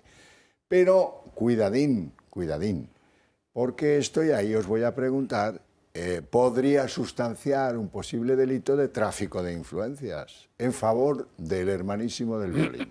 Pues claro, hay uno, el que trafica con las influencias no es el del violín, es su hermano, en todo caso, ¿eh? Y eso se tiene que suscitar. Antes que eso, tenemos que escuchar a algunos de los testigos que aparecen por ese juzgado de Badajoz y que dicen cosas que la verdad es que a mí me escarnecen. Vamos a oírlo. Creo que no hubo igualdad de oportunidades porque a mí no me preguntaron nada y creo que según la resolución a la persona seleccionada le seleccionaron precisamente porque contestó muy bien a las preguntas. Entonces a mí me felicitaron por mi trayectoria, por mi currículum, por mi proyecto, pero nunca me hicieron ninguna pregunta. Pobre Cristina, querían puesto de trabajo, seguramente tenía méritos para conseguirlo, ha quedado defraudada y dice que no hubo igualdad de oportunidades. No, eso es muy poco decir. Lo que ha habido es un descarado favoritismo para que alcanzara la plaza el hermanísimo, chica. Y tú fuiste ahí de comparsa y te engañaron. Y bueno, a mí lo que me extraña es que la gente no se cabrea cuando esto pasa, se cabrea más. Imagino a Rojo, campeón de la flauta travesera. Tantos años en León, se presenta al conservatorio porque tal, y le virla a la plaza una prima de ¿quién? ¿De Rajoy? Pero, Javier, el que no coloca un hermano es que no tiene corazón. Las cosas como son. Entonces, y echas mano de... Fíjate la Biblia, Jacob y Esaú, la bendición, Caín y Abel. Estos se llevaban bien. Y yo, fíjate, dentro de los pecados de Sánchez, no lo veo el más grave. Ahora, también te digo, es decir, es de una desvergüenza lo que demuestra lo ocurrido, o sea, toda esta historia, porque es un episodio más. Es que han estado 7 años desde el primer día, incluso antes del primer día, haciendo lo que querían y para llevárselo. Y han hecho lo que les ha dado la gana con sensación de absoluta impunidad, porque cuando tú ves lo que va aflorando ahora, supongo que hablaremos también después, lo que va a aflorar del fiscal y de todos estos, te das cuenta que operaban con una desvergüenza total. Con mucho desparpajo. Sí, sí, que seguros de que no les podía ocurrir nada. La impunidad del poder, ¿no? Sí, sí, pero seguros de que nada. Y en el caso, yo imagino que esta paisana, la que ha salido, pues estará muy enfadada. Pues a mí me parece lógico, ¿no? Dice, yo iba a competir, pero hija, alma de Dios o alma de cántaro, tú no sabes lo que es esto. Que para ser reina de las fiestas hay que tener parentesco con el concejal del... Hombre, la gente en España no le entera, de verdad. Raúl. No le entera. Pues efectivamente, pero yo creo que al final aquí hay dos temas, ¿no? Como bien decís, la creación de un hipotético, sin hipotético, la creación de un puesto de trabajo a dedo, adjudicado fuera de concurso y con ninguna meritocracia a este señor, pero es que luego hay pues el buen hacer, el know-how que llamamos los cursis del Partido Socialista, que es no solamente en beneficio yo, que hombre, ya que hemos abierto la puerta, vamos a enchufar a todos los amigos, porque vamos a empezar a crear posiciones para los seleccionados. Con lo cual la jueza, que creo que, repito, a mí me encanta porque es muy fina, después de ver dónde no había cacho en las diferentes aperturas del proceso, se ha centrado en una concurrencia que puede acabar en 3 delitos, no en 1, ¿no? Tráfico de influencias, delito contra la administración pública y malversación, que serían los 3 donde se está apuntando ahora mismo con este señor. Pero a partir de ahí, eso deja dentro del ámbito que es uno más del señor Sánchez. Lo que da otro punto diferente es ya no solo la impunidad y el descaro, sino que esto es parte del ADN ya socialista. Es decir, yo si no hago esto no puedo ser socialista, o digamos soy como un rara avis o un verso suelto, un bicho raro, porque aquí, bueno, pues lo normal, ¿no? O sea, el problema es cuando tú crees que cometer este tipo de delitos es normal. El problema es cuando tú pierdes el concepto de la conciencia social, del respeto social, y cuando pierdes el concepto del Cyberman de toda la vida, donde ya no eres un servidor público, sino que el público te sirve a ti. Y estamos en esto, decir, oye, a ver si llega un familiar, amigo mío, en este caso mi hermano, oye, mira, me enchufo yo, te enchufas tú, el otro, el de la moto, aquí estamos unos años, no hace falta. Lo único que yo he sacado en claro de este señor es que no es el malo más listo de la familia, eso lo tenemos claro. Y otra cosa, que estoy muy tranquilo, muy contento, ¿eh? Ya sabemos, y él sobre todo sabe, dónde estaba su despacho. Genial. Oye, Javier, si llega a tener una familia numerosa como la mía, 9 hermanos, imagínate, o sea, que Dios al final, o sea, hay divina providencia. Es justo. Es lo que pasó con Chiqui Montero. Médico, la divina providencia quiso que no ejerciera y la metió en la política. Y ha salvado a mucha gente, de verdad, y de muchos disgustos. Con la natalidad pasó igual. Si estos llegan a ser 9 como éramos nosotros, coño, se hacían con España, se quedaban con todo. Ni con el 7 del PIB cubrimos. Mario García. Fijaos que ya sabemos que no sabe dónde tiene el despacho, pero sabe dónde está el juzgado.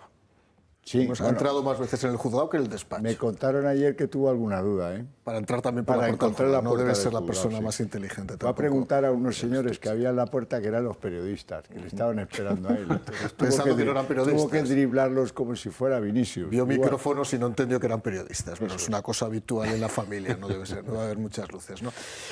El clientelismo y el nepotismo ha existido en España desde hace un siglo y medio y bastaría con leer algunos libros de anecdotarios de Luis Carandelo y otros para comprender qué situaciones se producían ya por parte tanto del Partido Liberal como del Partido Conservador a principios del siglo XX, ¿no?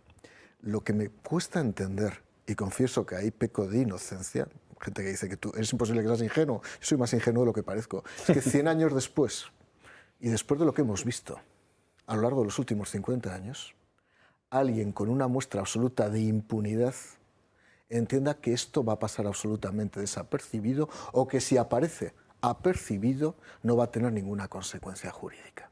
Es decir, ¿qué le pasa a este país para que alguien que preside un partido político, y no hablo solo de Pedro Sánchez, pueda entender que puede montar públicamente una red de colocación, una especie de agencia familiar de colocación, sin que nadie levante la voz? Pero cuidado, es que ha habido varios años en los que nadie dijo nada. Por lo tanto, el sistema de silencio de los corruptos, el silencio de los corderos corruptos, que era mi último artículo, funciona en este país todavía. ¿Por qué funciona? Porque los conmilitones de la organización política callan, sabiendo lo que ocurre. Y esto es frecuente en todos los partidos políticos. Porque hay muchos periodistas que lo saben y callan. porque habitualmente están financiados directamente por la propia organización política. Porque los funcionarios tienen miedo a decir lo que ven. Y tienen miedo porque muchos, su puesto de trabajo, su posible ascenso, su productividad, depende directamente de esas personas. Por consiguiente, estamos ante un modelo enquistado donde la corrupción, como el fuego, acaba expandiéndose. Y además acaba expandiéndose porque, cuidado, el corrupto habitualmente no es el más listo, suele ser el más mediocre. Y vivimos en un mundo de políticos mediocres.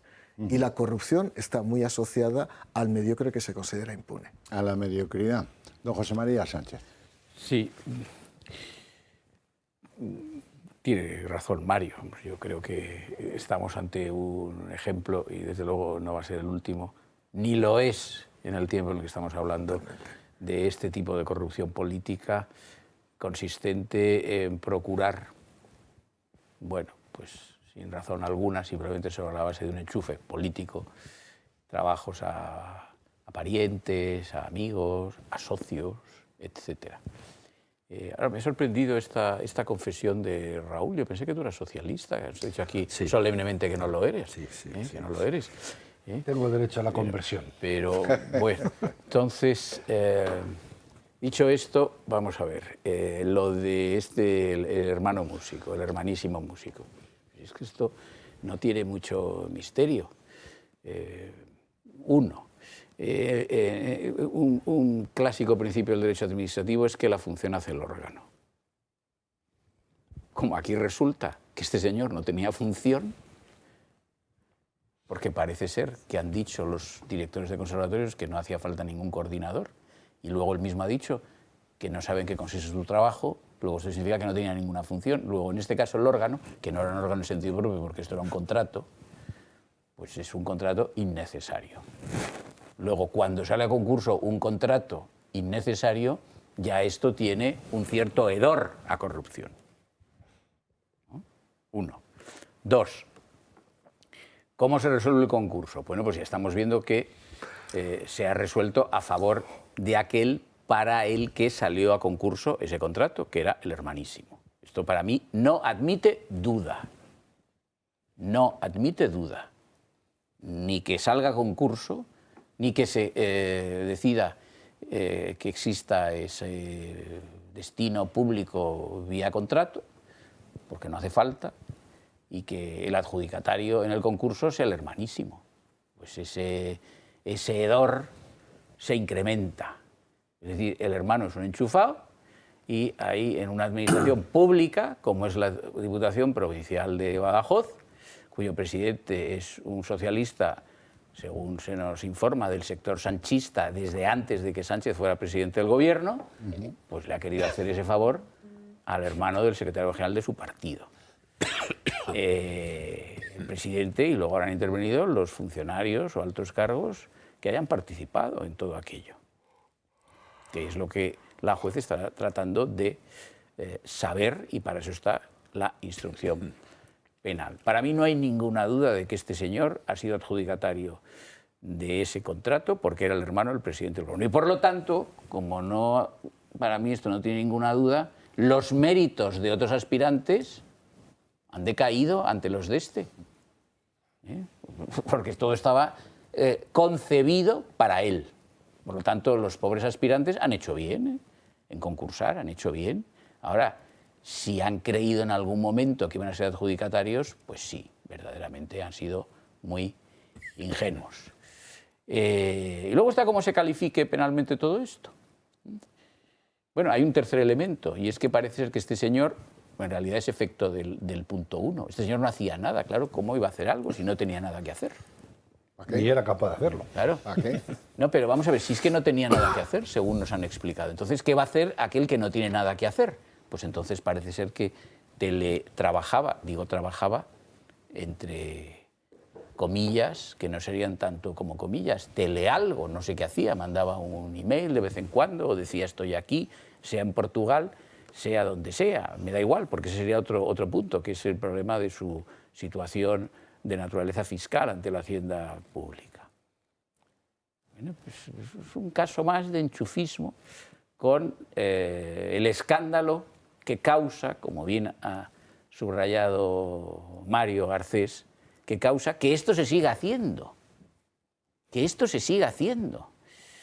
Y dice Mario, bueno, esto es muy antiguo en la administración española. Bueno, no hay más que leer la literatura española del siglo XIX y de principios del XX para comprobar este tipo de figura que aparece, desaparece. Bueno, había un sistema administrativo distinto, los cesantes, esto que llaman los americanos el spoil system, en cierto modo se practicaba, es decir, cuando cambiaba el partido gobernante, pues cesaban muchos y entraban otros funcionarios también vía contrato. Pero el problema no es el spoil system como sistema, el problema es que los que accedan exclusivamente en razón del enchufe. El sistema del spoil system podrá gustar más o menos, no es el español, desde luego, desde las leyes administrativas del régimen de Franco, dicho sea de paso. Pero que se acceda solamente por enchufe, pues ya es llamativo. ¿Se accede solamente por enchufe? Evidentemente no, pero en este caso, en mi opinión, humildísima y fundada exclusivamente en lo que leo en la prensa, yo no tengo ninguna duda. La juez dirá si hay que abrir juicio oral o no cuando concluya su instrucción. Bueno, por seguir la tesis de don Mario Garcés, vamos a ver la comparecencia de Óscar Puente en el Senado. No porque él sea un bocachancla, que lo es, no porque se envalentonara, que lo hizo, no por llegar a hacer suspender la comparecencia 5 minutos porque estaba ya en sujétame el cubata que a este me lo como. No, porque dice algo muy sugerente. Le preguntan por la contratación de Jessica Rodríguez, la chica del catálogo, escort, dice Ábalos que es su novia, ella dice que no, pero le pagaban el piso en la Gran Vía, en un sitio fantástico, etc. Dice Óscar Puente, el ministro sustituto de Ábalos, dice, oiga, vamos a ver, no me pregunten más por el contrato, que por cierto defendió el contrato. No me preguntes más por el contrato de la chica esta porque la gente no se pega por las cosas estas. ¿Cómo que la gente no se pega? El criterio moral del ministro Puente es cuando la gente se pega en las calles por algo, eso es interesante. Si la gente no se pega en las calles, eso no vale para nada. Así es como piensa este hombre, que tampoco lo de pensar es un atributo que le venga de suyo.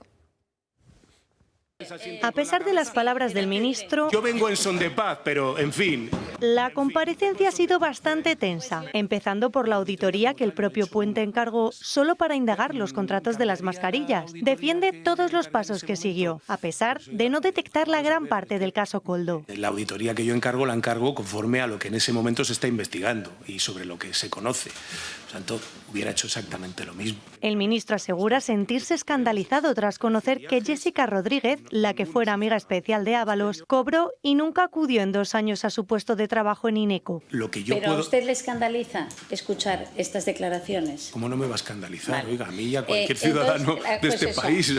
Pero el ministro sube el tono cuando le preguntan por las amigas de Ábalos, cuando le preguntan si conocía a Jessica, y amenaza con abandonar la sesión cuando el portavoz del PP en la comisión sugiere que el ministro de Transportes sí la conocía. Señor Puente, ¿conoce usted personalmente a esta señorita llamada Jessica Rodríguez García? No. Vaya escándalo sin precedentes sería que el ministro que tiene que investigar los contratos de Jessica la conocía y lo hubiese ocultado. ¿La conoce usted? No se ponga usted a hablar. ¿La conoce usted? Yo no, pero hay gente que dice que usted mucho mejor que yo, sí. Diga usted quiénes son esos terceros. Porque si no, señor presidente, me veré obligado a no continuar con esta declaración. Hombre. Diga usted... Diga usted... ¿Tiene usted miedo? ¿Tiene usted miedo a responder? No, el que tiene que tener miedo es usted. ¿Tiene usted miedo a responder? El que tiene que tener miedo es usted. Yo no tengo miedo de nadie menos de usted. Los ánimos no se rebajan, la comparecencia se convierte en una batalla de reproches y el presidente de la comisión pide 5 minutos de suspensión. Pero usted sí sabe leer y escribir, ¿verdad? Enhorabuena, porque ya tendría trabajo en Ineco. Porque por lo menos eso PP. es lo único que le exigieron ustedes a la señorita Oiga, un Jessica momento. para trabajar. ¿El señor presidente aquí está de adorno o qué? Porque esa señora me está interpelando desde el público constantemente y usted no le llama al orden. Yo estoy hablando con el señor Bernabé. Señor ministro, lo veo a usted muy fuera de tono. Vamos a suspender esta comisión 5 minutos. Usted muy fuera de tono. Tremendo esto, Mario Garcés. Bueno, lo primero, describir la actitud, una actitud tabernaria, chulesca, de bribón de barra de bar, con 4 copas ya absolutamente desfasado. Este es un ministro del ministerio con mayor nivel de inversión que hay en España. Este es el nivel de designación que hay ahora mismo. Es verdad que habitualmente los presidentes del gobierno nombran ministro de Fomento a una persona que tenga cierto control del territorio por aquello de la discrecionalidad a la hora de repartir las obras públicas. Esta vez lo que ha hecho es nombrar directamente a un zafio, a un ser grotesco, a un ser bufonesco. No da mucho nivel el resto del Senado. Yo veo la comisión ahí y me produce bastante pena ver ciertas cosas en un lado y en otro, ¿no? A partir de ahí, en primer lugar, fijaos, él se acaba ratificando la convicción de que él encargó la auditoría de las mascarillas. ¿Pero por qué no se encargó más auditorías? Que no vio nada en esa auditoría. Bueno, un comentario respecto a que las empresas que al final resultaron adjudicatarias apenas tenían solvencia, algo que ya se sabía por otra parte y que no hacía falta que la gente de la DIF lo dijera. Pero ¿por qué no encarga otras auditorías? Si os dais cuenta, él se limita a eso. Dice, no, ¿yo para qué? Ya hice la auditoría que tenía que hacer. ¿Por qué no haces una auditoría funcional respecto a qué empresas adjudicaron determinados contratos que estaban aparentemente reseñados en alguna documentación que se ha conocido, ¿no? Como es su obligación. Como es su obligación, y para eso hay una inspección general. Por cierto, la inspección general dependía de mí cuando yo era subsecretario del Ministerio de Fomento y podíamos decretar las auditorías que nos diera la gana. ¿Qué pasa? ¿Por qué pone este cortafuegos? Si realmente no tiene ningún miedo, al contrario, tiene el coraje y se envalentona a la hora de acabar con Ábalos, ¿por qué solo por las mascarillas?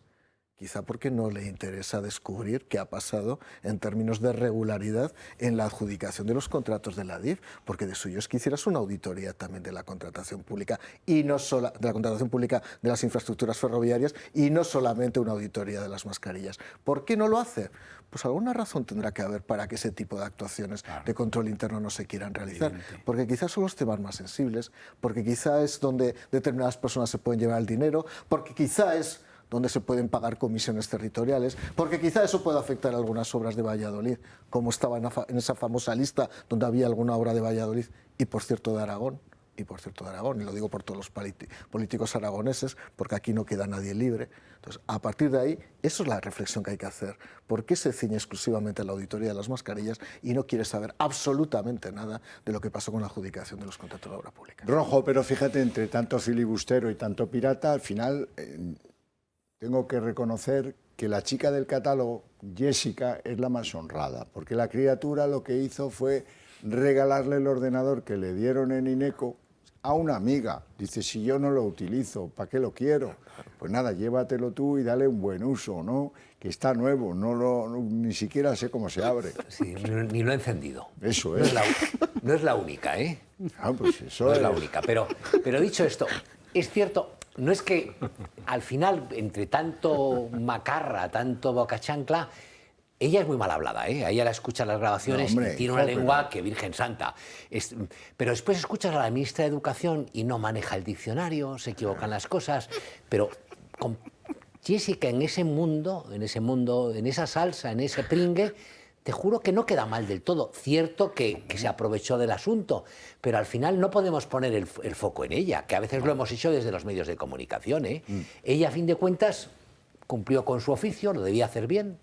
Tiene toda la pinta de hacerlo bien, de cumplir, de ser una buena profesional, pero toda, ¿eh? Cobraba por viaje. Hombre, ¿eh? Claro, por servicio. Le ponía los ojos vueltos, le ponía blancos a este. Servicio público, eso era servicio público. Hombre, un servicio público espléndido que hacía.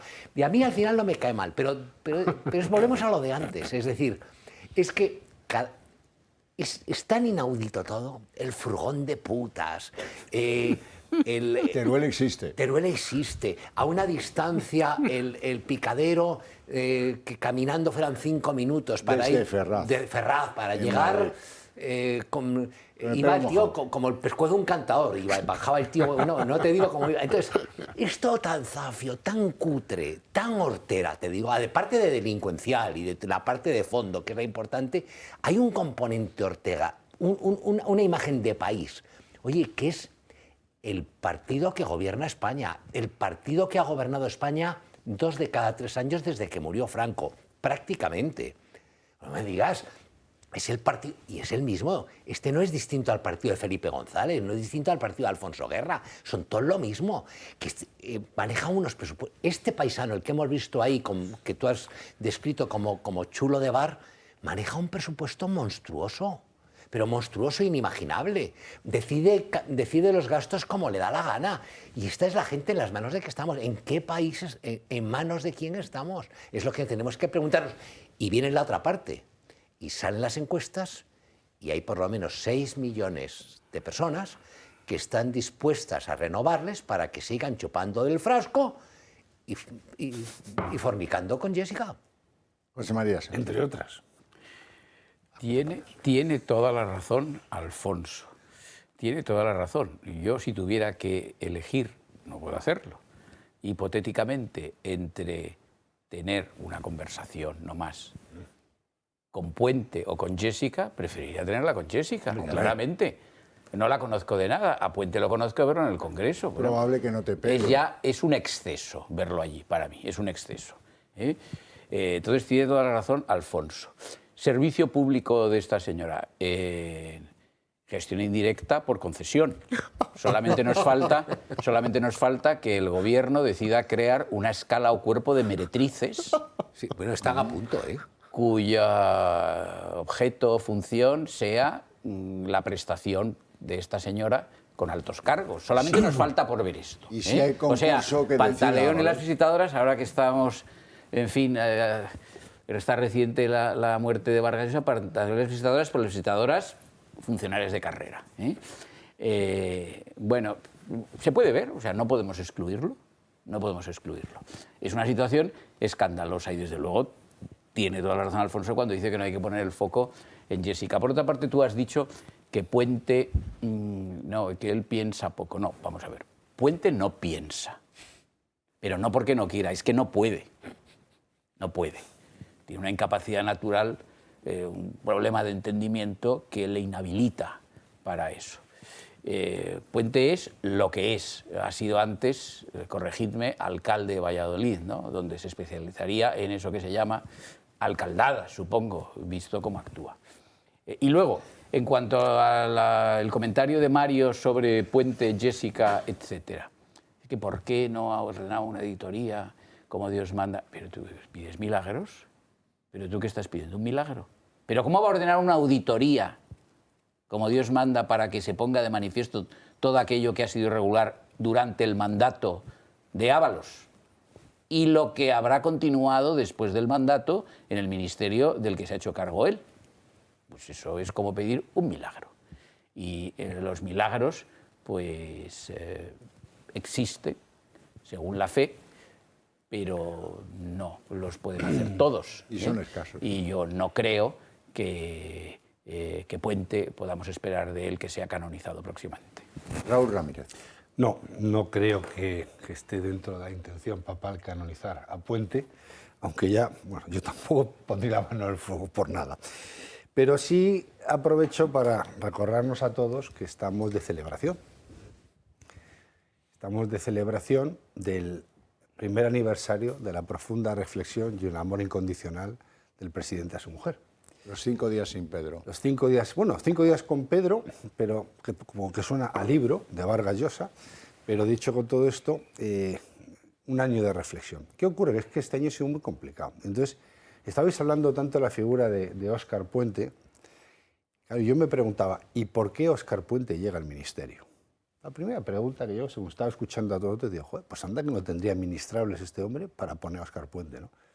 Pues bueno, cuando empiezas a escucharos un poco y a combinar, dices, pues porque igual alguien en ese momento ya sabía por dónde se podía empezar a tirar de ciertos hilos. Y tendríamos que poner a alguien con muy poca capacidad técnica, barra ninguna, y al mismo tiempo con una combinación entre poca capacidad y mucho ego. ¿quién tengo delante que me dé esa combinación? Y Rottweiler. Entonces, bueno, no, pero es que una cosa va de la otra, ¿no? Entonces, oye, pues es un candidato que para este profile, para este skill, para estas competencias, es perfecto. 0 capacidades, 0 entelequia, pero mucho apego al cargo. ¿Pero por qué apego al cargo? Porque también hay que acordar, has hablado antes, alcalde de Valladolid. Es que en su época de alcaldía de Valladolid, los buitres de la corrupción le han rodeado por todos lados. Hay que recordar a este señor los problemas que tenía con unos viajes con ciertos constructores no justificados, con unos coches de altísima gama.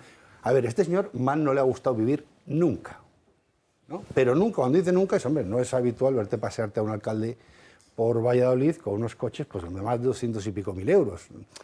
La verdad que esta gente estira el chicle de una manera alucinante. Pero dicho todo esto, es el perfil perfecto para una causa perfecta.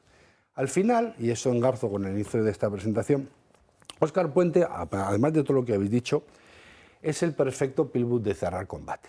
Es decir, tiene todo que perder y lo mejor que puede ganar es aguantar. Es una persona agresiva, una persona provocadora, con muy pocos modales, con una falta de educación que se permeabiliza en su forma de expresarse directamente, y es una persona que lógicamente, y entiéndame, matará muriendo en la posición con tal de mantenerse un día más en una posición. En una posición de un ministerio, que en concreto, habláis de cuánto maneja, 21.200 millones. Es lo que maneja este señor en sus manos anualmente, con un incremento anual de un 9%. Es que encima, aparte de poner a un incompetente, le subimos la dotación al incompetente. Mira, gracias a Dios nos libra una cosa. Yo siempre he dicho que lo peor que te puede pasar es tener un tonto trabajador. Porque como le dé por trabajar a uno de estos, encima de los líos que nos hace, lo bueno es que como están trabajando de cintura para abajo, los tenemos desperdigados en otros quehaceres y producen menos daño del que serían capaces de hacer. Entonces, a Óscar Puente no hay que darle más criterio que el que tiene, que es nulo. Él es un front, es un toro de perversión, de retenimiento, para que no se tire el hilo, y está estratégicamente puesto ahí, como hace Sánchez con todo. Prefiero un tonto necesario que poner a alguien que en un momento dado tenga algún criterio, pueda pensar y bloqueo tirar del hilo. Bueno, vamos a hacer una pausa de publicidad, apenas 2 minutos, y enseguida volvemos.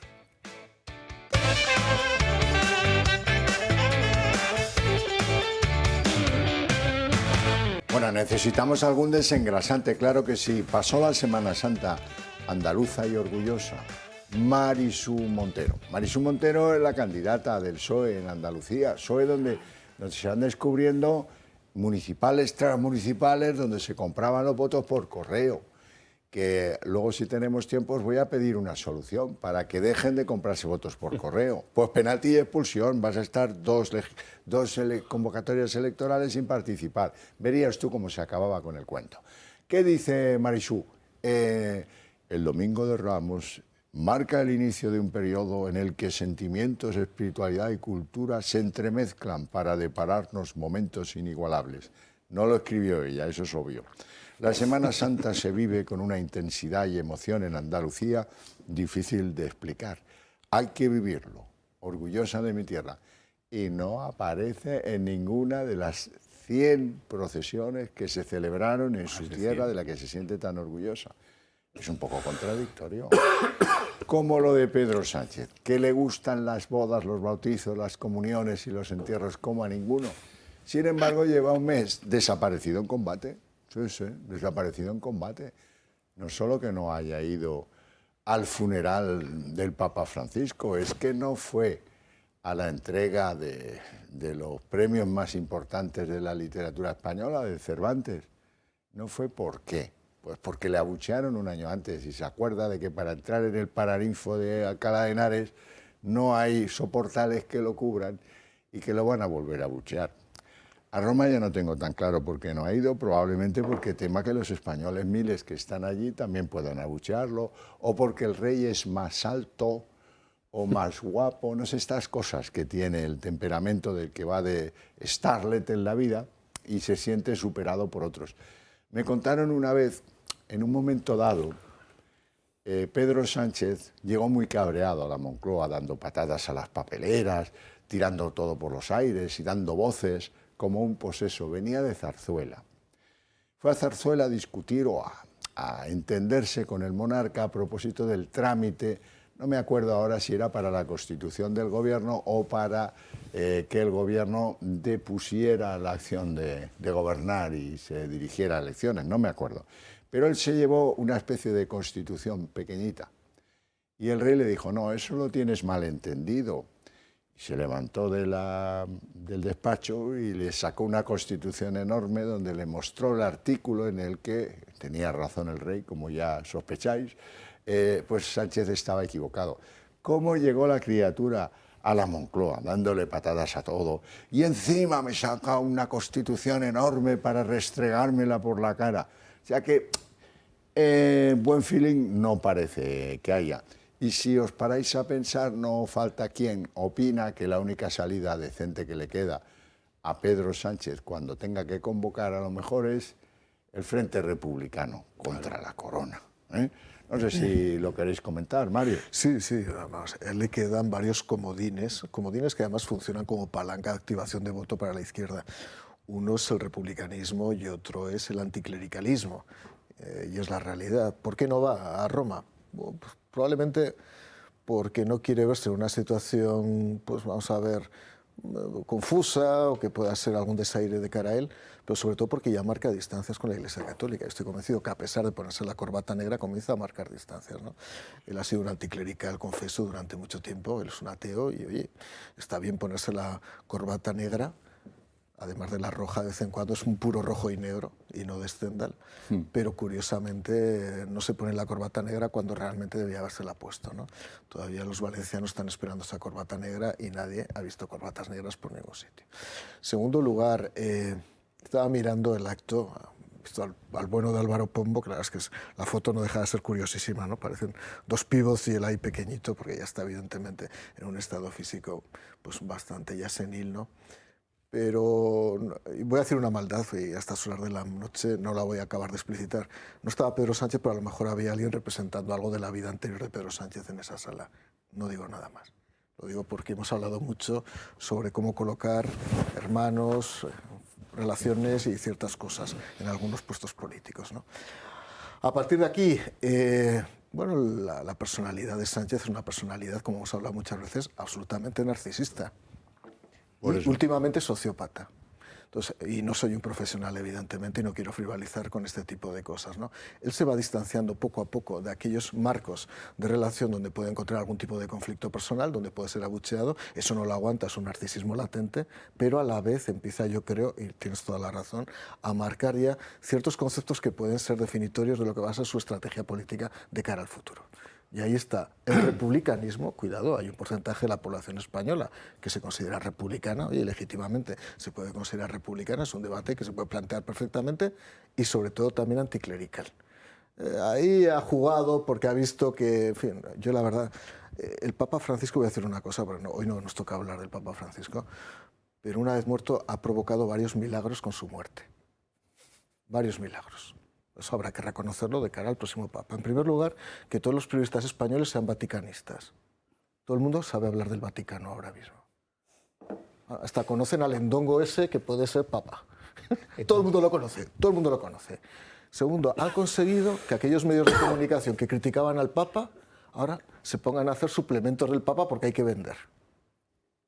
Y tercero, ha conseguido que algunos políticos que aparentemente eran anticlericales estén llorando por las esquinas por la muerte del Papa Francisco. Ha conseguido 3 milagros. Y eso hay que reconocérselo. Pues Pedro Sánchez es objeto también de uno de esos milagros, eso sí, por conciencia y por conveniencia propia. Bueno, ¿alguien quiere comentar algo?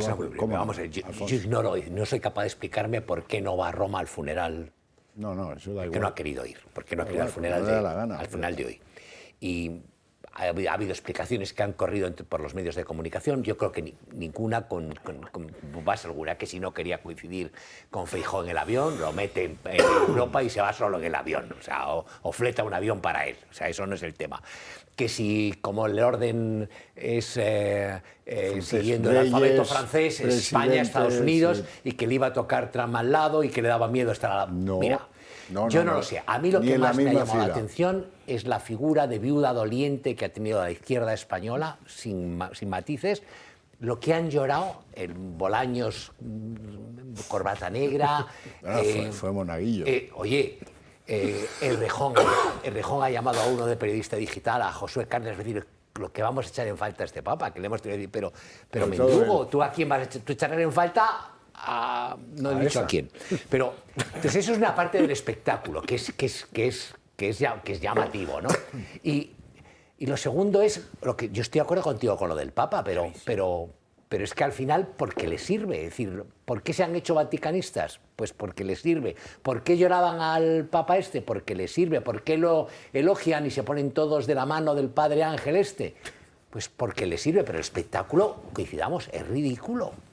Es como muy ridículo. Cuando la izquierda española tiene que buscar como mascarón de proa al Papa de Roma, algo se tendrá que preguntar la izquierda, ¿eh? José María. Muy brevemente.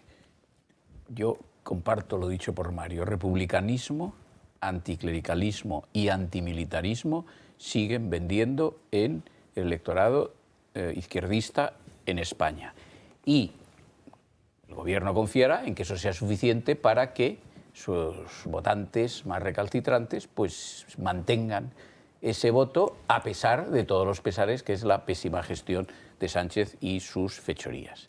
En cuanto a la asistencia de Sánchez al funeral del Papa Francisco, sinceramente, yo prefiero que no vaya.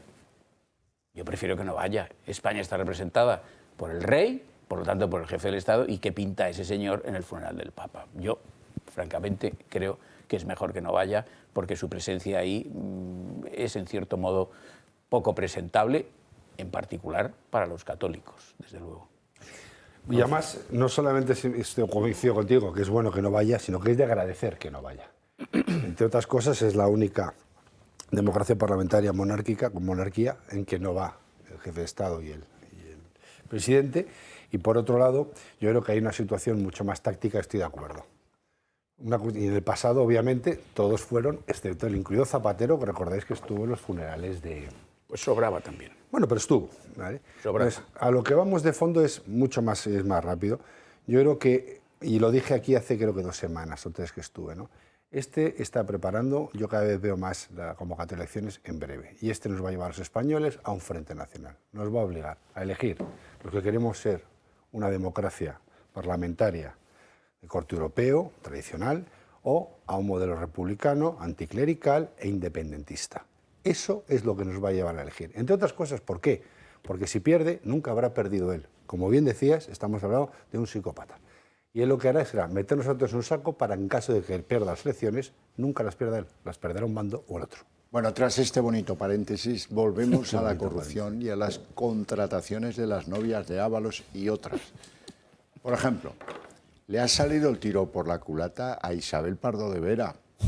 Va a tener que ir a la Audiencia Nacional porque, bueno, en el Supremo han considerado que indicios, haberlos haylos. Vean. El juez del caso Koldo ve posibles delitos de la expresidenta de Adif, Isabel Pardo de Vera, por su presunta implicación en la contratación de Jessica Rodríguez, la que fuera amiga especial de José Luis Ábalos. En un auto remitido a la Audiencia Nacional, el magistrado Leopoldo Puente considera irregular la contratación de Jessica en 2 empresas públicas dependientes de Transportes y Agricultura y cree que Isabel Pardo de Vera tuvo una participación relevante. Es decir, que el magistrado ve posibles indicios de criminalidad en la conducta de la que fuera la expresidenta de Adif. Por ello, y al no estar aforada, deja en manos de la Audiencia Nacional la citación como investigada de Isabel Pardo de Vera. Este nuevo paso en la investigación llega tras el último informe de la UCO en el que se detalla que Pardo de Vera era conocedora de que el entorno de Ábalos maniobró para contratar a Jessica Rodríguez. Pero el magistrado va aún más allá. También ha citado como testigo a Claudia Montes, otra de las amigas de Ábalos que fue enchufada a petición del exministro en Logirail, otra empresa pública dependiente de Transportes. Y César Moreno, uno de los socios de Víctor de Aldama, también tendrá que declarar como testigo, supuestamente por intervenir en las entregas periódicas de 10.000 euros mensuales a Koldo García. Además de estas citaciones, el juez ha ordenado a la UCO que investigue la adjudicación de obras públicas que aparecen en documentos aportados por Aldama y que identifique a cada una de las empresas que fueron adjudicatarias de dichos proyectos. El posible enchufe de Jessica Rodríguez también ha salpicado a Joseba García, el hermano de Koldo. Este miércoles estaba citado a declarar en la Comisión de Investigación del Senado, pero se ha negado a dar detalles hasta que no se resuelva su imputación. Bueno, y como yo sé que ardéis en deseos de hablar del gran asunto de la semana, ahora viene. Fiscal General del Estado, Alvarito García Ortiz. Oh, sorpresa, hay dos compañías, WhatsApp y Google, que le han dicho al Tribunal Supremo, ¿cómo que no se puede? ¿Cómo que dice este que ha borrado qué? Que no se puede, señoría. Ahí tiene usted las carpetas informáticas bastante llenas de los mensajes, de las grabaciones y no sé de cuántas cosas. El juzgado ha decidido un mes de secreto de actuaciones para que la UCO contraste, compruebe, está todo muy bien, pero esto es un sorpresón. No sé si sería bueno que alguien pensara que ha llegado la hora de sacar del cargo al fiscal general del Estado antes que sea peor el apaño, ¿no? Raúl. A ver, yo creo que lo que hablamos hoy, a mí me da que esto es un momento bastante orquestado, precisamente por eso, es decir, igual es mejor ahora que seguir aguantándolo, una salida, ya veremos si honrosa, pero luego lo que es una falta de conocimiento y lo que hablábamos antes nosotros de la impunidad con la que actúa esta gente, y sobre todo el poco nivel de conocimiento. Algún español se piensa que borrando los mensajes del terminal de uno, eso no es recuperable. O sea, pero a mí lo que me sorprende es que un fiscal general con las estructuras, primero con su formación que se le supone, el grado de conocimiento que se le presupone, y luego el equipo que tiene, alguien le habrá dicho, oye, después del caso Pegasus, alguno, bueno, entre otros, porque hay varios, aunque lo borres, esto no sirve de nada. Es decir, y lo segundo es, el caso Pegasus, al final estamos hablando del Ministerio Interior de una empresa israelita, curiosamente, que va a titular, pero en este caso estamos hablando de dos empresas americanas. Y amigo mío, ¿cuál es la relación que tiene o cuál es la opinión que puede tener el señor Donald Trump y la estructura americana sobre el señor Sánchez? Algún mal pensado puede decirle, joder, en otro cambio con Biden igual esto se hubiera quedado en el limbo de los justos. No digo que no se pudiera recuperar, sino que fuera difícilmente recuperable, que hay un matiz entre lo técnico y lo capaz. Pero en este caso, pues alguien ha dicho, oye, pues inmediatamente mandar esta información. Yo creo que vamos a ver ahora cómo reaccionan, o sea, negro no, negrísimo se le está poniendo el horizonte, pero no solo el fiscal general, que yo creo que ya está más que amortizado, sino que ahí existen dos líneas que se van a abrir muy claras, ¿no? Lo segundo es la relación de fiscal general con Bolaños y la UBO y el conocimiento de la presidencia y, en su caso, qué sabían más allá del Ministerio de la Presidencia a la hora de dar esa información. ¿Quién estaba en comunicación con qué? Pero ya no el previo, sino los posteriores. ¿Qué instrucciones recibió el fiscal general y de quién posteriormente a saber que se le estaba interviniendo? Y la última, ¿alguien le dijo al fiscal general que podía estar interveniendo su teléfono? Porque ese sería otro delito. Y a ver quién se lo dijo. Entonces yo creo que se abre un mes para mí apasionante. Creo que evidentemente el fiscal ya está más, ya era hora, más que amortizado, pero creo que se abre una vía maravillosa para poder apuntar al famoso 1 y que ese 1 tenga más narices, que no me extrañaría que nos llevemos una sorpresa antes de que acabe el mes con una convocatoria de previa elecciones. No me cabería duda. Dos notas pie de página. La primera, la estrategia era mantenerle como fiscal general del Estado aún sentado en el banquillo.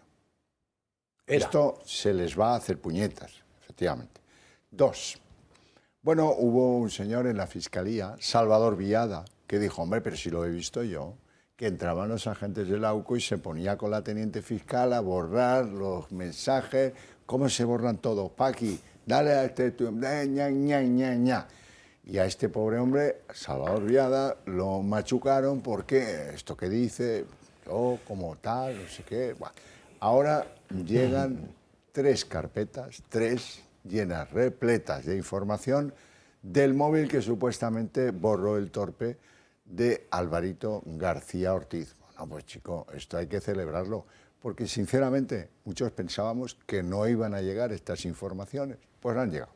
Primero se pidieron a Irlanda, Irlanda dijo, no, mira, pídelo a la central en Estados Unidos, y en Estados Unidos dijeron, Tribunal Supremo, Spain, oiga, tira, ¿de quién es el móvil este? Alvarito García Ortiz. Oh, anda, tira, mándaselo al Tribunal Supremo de Spain. Pues fíjate, de lo mejor que podemos decir esta noche es que la instrucción está funcionando correctamente.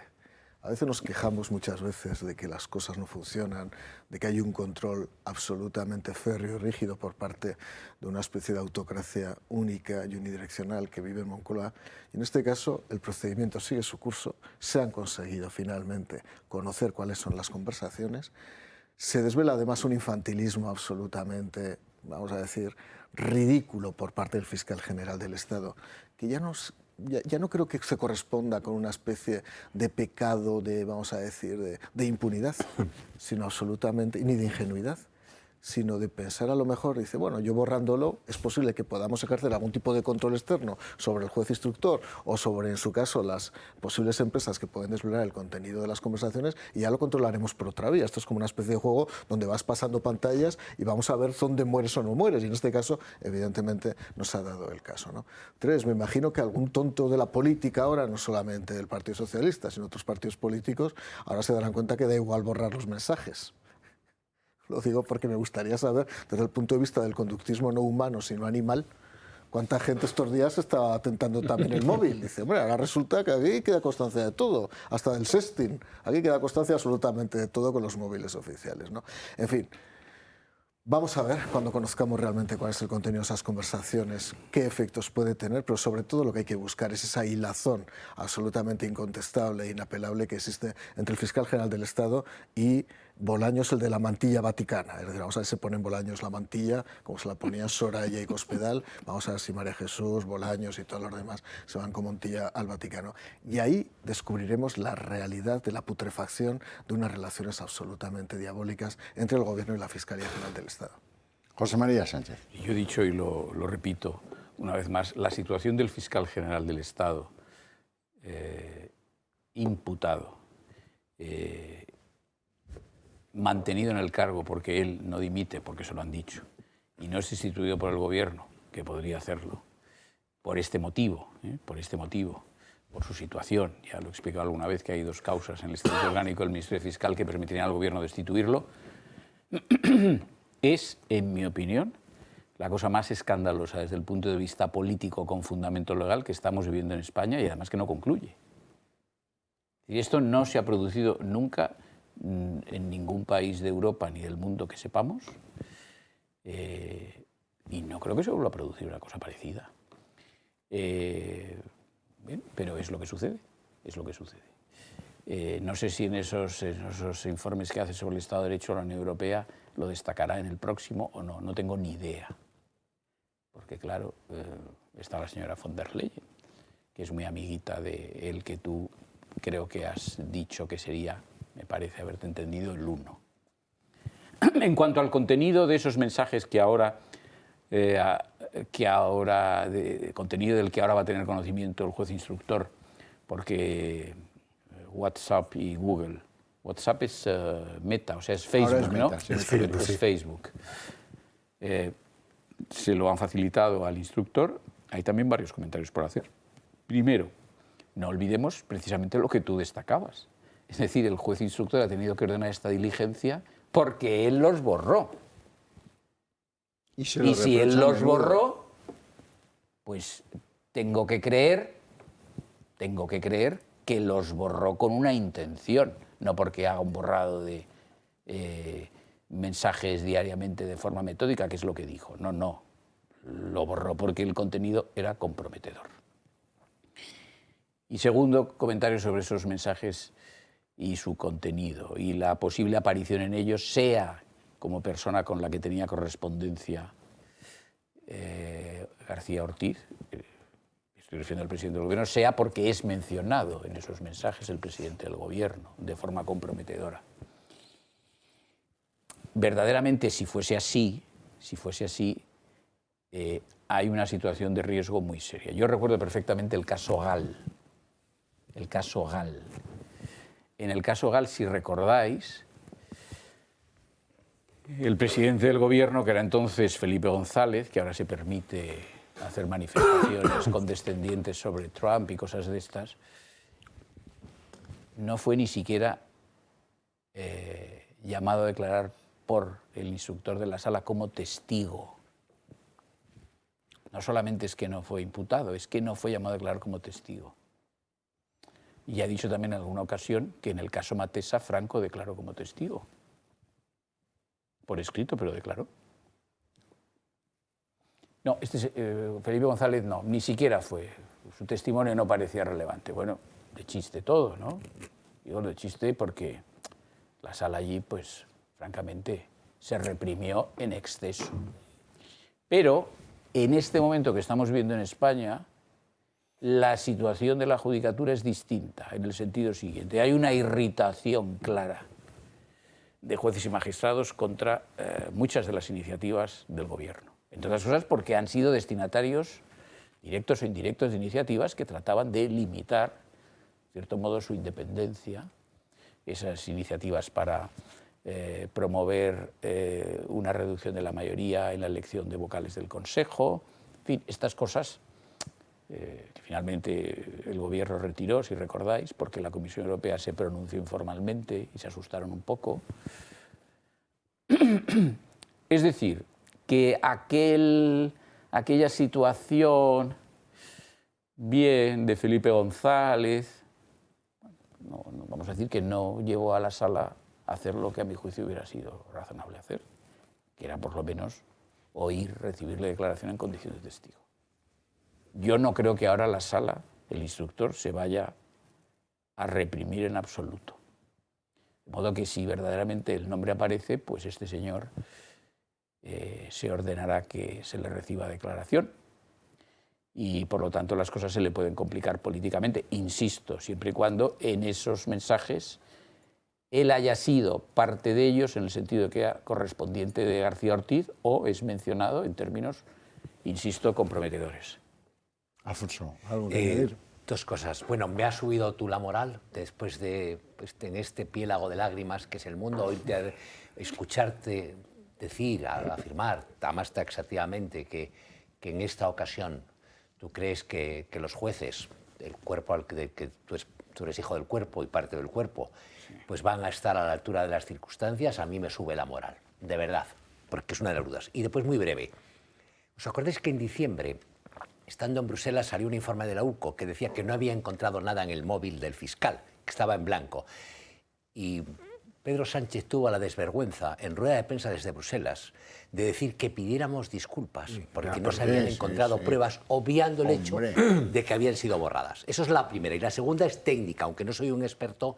Lo que mandan desde Estados Unidos, y no sé si también desde Dublín, es un material que un juez no lo puede ver. Tiene ahora que ser analizado, hecho, completado por la UCO, por los expertos. Sobre todo comprobado por la UCO. Bueno, aparte de comprobado, como van criptados o encriptados de extremo a extremo, si tú no tienes la terminal, puedes no saber qué dice exactamente, pero que van a probar, que van a aparecer cosas y que se va a saber lo que es. Y me alegro con lo de José María. Si se sabe lo que es, oye, pa'lante, Sánchez. Me dicen que el desencriptado o lo que fuera que permita llevar a papel y leer lo que hay en esas comunicaciones es cosa de pocos minutos. Lo que hay que ver es cómo encaja en la información recabada en la instrucción y qué conversaciones cierra y qué contactos se han producido y se han eludido a las preguntas de uno y de otro, y eso, claro. Y lo que han mentido. Yo, de todas formas, le agradezco a José María porque yo estaba ya pensando en renunciado a Portugal, irme a Alaska a ver osos y salmones en lugar de caraduras. Y creo que me voy a ahorrar el frío si de verdad los jueces están a la altura. Y de verdad que me voy de aquí muy contento hoy. Bueno, a ver si esto se acaba... Nosotros vamos a poner lo nuestro, que ellos pongan lo suyo, España se lo agradecerá. Te digo una cosa, y tenemos este asunto pendiente. Hay compañeros de este oficio que están sufriendo rigurosos avatares por haber sido los primeros o de los primeros en explicar que lo de Begoña Gómez había llegado a un juzgado y que era clamoroso que allí se podían haber producido delitos.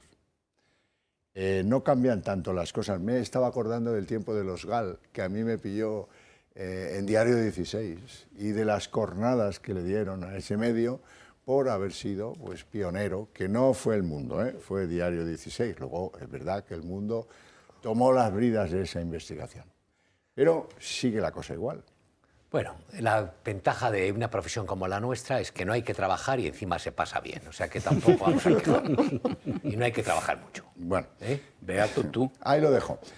Nos vamos a ir, pero antes yo quiero recordaros que la manera para conseguir que esas ideas que compartimos ustedes con nosotros lleguen a la sociedad española y la sociedad española las tenga en cuenta a la hora de votar, esto es, de producir cambios entre los que nos gobiernan, es hacerse miembros del Club de Amigos del Toro Televisión.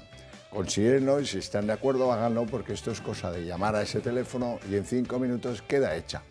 Les deseo un buen fin de semana en lo que queda y muchas gracias por elegirnos.